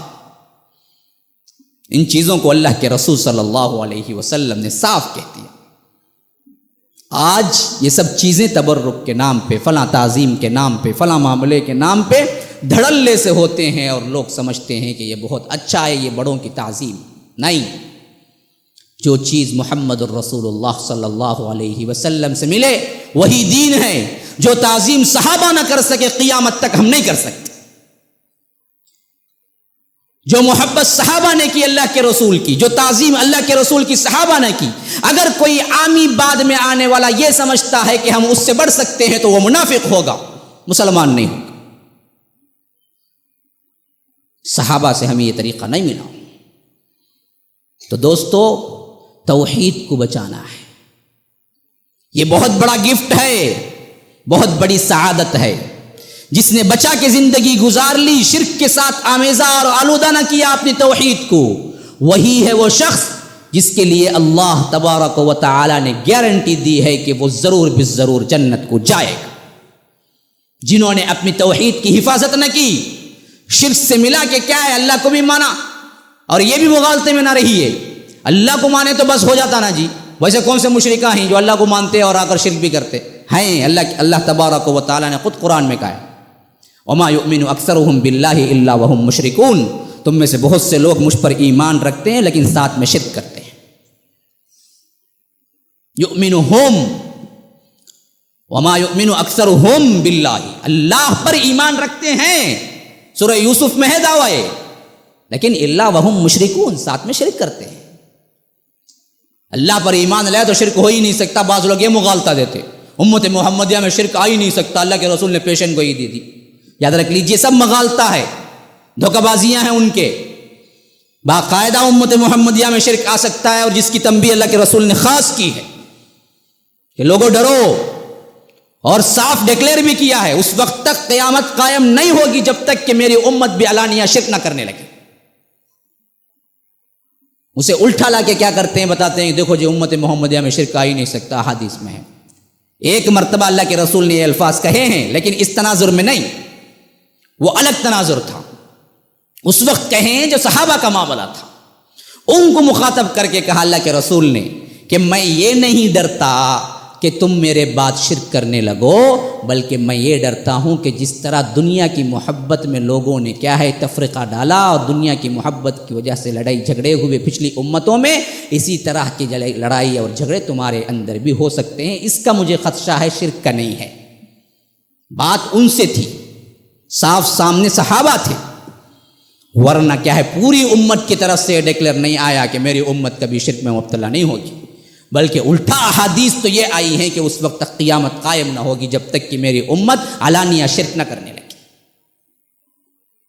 تو ان احادیث کو رکھ کے کیا ہے لوگوں کو چکما دیا جاتا ہے اور کہا جاتا ہے کہ دیکھو جی یہ سب شرک نہیں ہے، یہ سب ہوتا چلا آ رہا ہے، تم بھی پکارو. اور اس طرح پکارا کرتے تھے ہمارے اولیاء بھی، ہمارے بزرگ بھی. یہ سب کیا ہیں، پورا پاور لے کے آئے ہیں. اتنے ابدال ہیں، اتنے قطب ہیں، 4 قطب کتے، 7 ابدال کتے، ان کے ساتھ انہوں کتے، انہوں لنک میں ہی کتے ہمیشہ. کیا پورا پوچھ کو سسٹم سے آتا کتے برابر ہو. یہی تو مسئلہ ان لوگوں کا بھی تھا. تو یاد رکھ لیجئے یہ تمام خام خیالی ہے، گمراہی ہے، جس کے پیچھے کوئی دلائل نہیں ہے. میں نے کچھ طنزیہ باتیں کی ہیں تو کسی کا دل دکھا ہو تو میں معافی کا خواستگار ہوں. میں دراصل طنز کرنا نہیں ہے، میں ایک پیغام دینا چاہتا ہوں. اللہ کے لیے آنکھیں کھول کے دیکھو، عقل سے کام. بہت بڑی گمراہی ہے. اسی سے تو بچانے کے لیے اللہ کے رسول صلی اللہ علیہ وسلم نے اپنی زندگی لگائی، صحابہ نے اپنی زندگیاں لگائی. اسی کو قرآن اور حدیث سے پیش کر کے آج یہ امت کے علماء سو، جن کا کیا ہے مطمع نظر دنیا ہے، پیٹ بھرنا ہے، اس کی وجہ سے لوگوں کو گمراہ کرتے ہیں تو ہمارے دل بڑے تڑپ اٹھتے ہیں.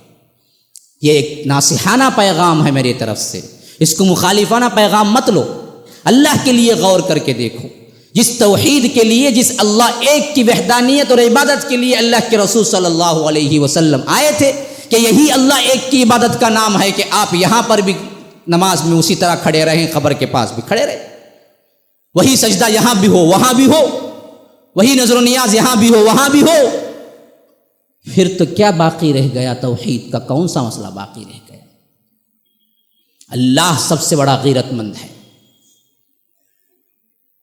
کیا ایک بیوی اگر یہ کہے اپنے شوہر سے میں سب کی بھی ہوں تمہارے بھی ہوں، چلیں گا کہ ہاں تیری ہی ہوں تیری بھی ہوں، فرق ہے نہیں ہے؟ ہاں تیری ہی ہوں میں اور تیری بھی ہوں میں فرق نہیں ہے؟ بیٹھو نا بھائی، تے ہی نا بھائی، کیا سمجھے نہیں؟ وہی فرق ہے شرک اور توحید. یاد رکھ لیجیے. اللہ کہتا ہے میرے ہی بنو، میرے بھی بنو نہیں بولا. ایاک نعبد و ایاک نستعین. یہ آیت دراصل اگر عربی گرامر تھوڑا سا بھی آتا ہے تو آپ جان لیں گے اس کے اندر کیا نقطہ ہے. اصل میں ہونا چاہیے تھا کہ نعبدک و نستعینک، یہ ہونا چاہیے تھا. نعبدک و نستعینک، تیری عبادت کرتے ہیں تو اس سے مدد مانگتے ہیں، بس اس کا ترجمہ اتنا ہوگا. نعبدک و نستعینک. یہ کا کو نکال کے پہلے حسر لا کے ایا کا، پھر اس کے بعد کا کو لایا تو وجہ کیا بنی؟ ہم تیری ہی عبادت کرتے ہیں، تجھ ہی سے مدد مانگتے ہیں. ہی آنے کے بعد پھر کسی بھی کا سوال نہیں ہو سکتا. آپ آئے پوچھا کیا پیتے ہیں؟ چائے پیتا ہوں. کافی پیتے ہیں؟ ہاں چلو لاؤ. آپ آئے بیٹھے کیا پیتے ہیں؟ چائے ہی پیوں گا. کافی پیوں گا جی، بولا نہیں جی چائے ہی پیوں گا بول کو. اب کیا یہ کافی پوچھتے ہیں؟ جب ہی نہیں بولیں گے تو وہ مسئلہ پیدا نہیں ہوتا. تو وہ ہی کا مطلب لانے ہی کے لیے اصل میں کیا ہے؟ یہ صیغہ ہی بنا ہے، ورنہ تو اصل گرامر کے نعبدو کا آنا چاہیے، ونستعینو کا آنا چاہیے. ایا کیوں لایا گیا؟ یہ ہی کا مطلب کہ اسی کی عبادت، اسی سے مدد، صرف کسی اور سے نہیں.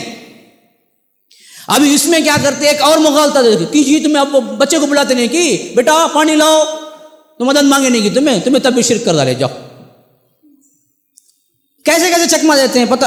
اچھا یہ بولو کلمہ پڑھو، تمہیں لا الہ الا اللہ محمد رسول. ترجمہ بولو اللہ کے علاوہ کوئی معبود برحق نہیں، محمد صلی اللہ علیہ وسلم اللہ کے رسول. اللہ کے رسول ہائیں بولے نہیں. دیکھو ہائیں بولے نہیں، بہت بولتے ہمیں بھی ہائیں بولو. ہاں بہت بڑی دلیل ہو بھائی، برابر اتنا بھائی ہائیں اتنا بولے ہمیں. کیسا پھر مر کے بولتے ہیں تمہیں وفات پا گئے کہ بہت بڑی دلیل کرتے وہ پڑھ کو پی ایچ ڈی سے پی ایچ ڈی پڑھ کو لے لگا. اس کیا عجیب مسئلے ہیں. دیکھو مدد کا بلانا یہاں مخصوص زندوں سے ہے ہی نہیں.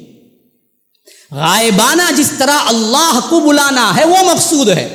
تم نے اچھا معلوم گھر میں بچت نہیں، آ کو بیٹھ کو بیٹا پانی لا بولے تو بیوی کیا بولیں کیا جی پاگل گل ہوئے کہ کیا دوا کی کھانا کیا تم نہ. اگر کچھ بیٹا ہے سامنے بولے تو بلاتے پانی لاؤ بول کو. نہیں بول کو معلوم رہتا کہیں کو بلاتے، وہ ہمیں ہی بولتے ہیں. جب تھے کہ جب جا کو پوچھتے تھے تو ہوتا تھا مسئلہ حل. نہیں ہی نہ بولے تو پھر یہ کلمہ رکھو ہی بولتے. پھر اب اسے کیا جواب دیں گے؟ میں پوچھتا ہوں تمہارے دادا کا نام کیا بھائی؟ عبد الغفور. اچھا تمہارے دادا عبد الغفور ہیں کیا بولیں گے؟ نہیں بولیں گے. ہاں بولیں گے؟ نہیں بولیں گے. ہاں اتنا بولیں گے بھائی تمہارے دادا عبد الغفور اتنا بھائی. ہاں کہاں جی دادا خبر سے اٹھا لگا بولوں گا میں. تب نام جب لے کے بولیں گے تو وہ ہیں ہی کیا ہیں؟ زندہ ہی نہیں. نبوت نبی اب بھی ہیں. تو جیسا ان کے دادا ہیں، ان کے دادا مرتے ہیں، ان کے دادا نہیں ہوتے کہ کس کے دادا ہو جاتے کیا؟ وہ تو نہیں نا، دادا نہ رہتے انہوں کبھی بھی. تو جو صفت ہے وہ ہے بولتے، زندہ ہے نہیں بولے. اس طرح کیا کرتے ہیں؟ عوام کو چکما دیتے ہیں تاکہ ان کی کیا ہے بنی رہے، ان کو برابر آتے رہیں. کیا بیٹھے تو ایک جنا پاؤں دبانا، ایک جنا چپل لا کو دینا ان کو، ایک جنا جوتا پہنانا، ایک جنا شال اٹھانا اوپر سے، ایک جنا ٹوپی دینا، ایک جنا چومنا، ایک جنا آ کر بلا جا کو ان کو کار میں بٹھانا. یہ تمہیں کر لے کرو، اچھی چیز ہے. تو یاد رکھ لیجئے یہ ہیں اصل میں کیا ہیں؟ گھورک دندے اس معاملے کی. میں اس وجہ سے کھل کے گفتگو کرتا ہوں کہ عوام اصل میں انوسنٹ ہے. درد تو وہی ہے ہمارا. بیچارے ان کو پتہ نہیں ہے، ان کو جو بتایا گیا وہ کرتے ہیں. انہیں کیا پتا کہ کتنا بڑا گناہ کر رہے ہیں. قوم کا درد اگر ان لیڈروں میں ہوتا، ان پیروں میں ہوتا تو سب سے پہلے ان کے مسائل پہ متوجہ ہوتا. بدبخت غریب ایسا ہوتا ہے کہ اس کے لیے لالے پڑے ہوتے ہیں، اس کے گھر کے خرچے کو اور اس کے بیوی کے مرض کو یا بچے کے مرض کو. اس وقت بھی یہ پیر کہنے والا کہتا ہے کہ نو جی میرے لے کے لا کو دو، میرے نیاز کے پیسے پہلے بولتا.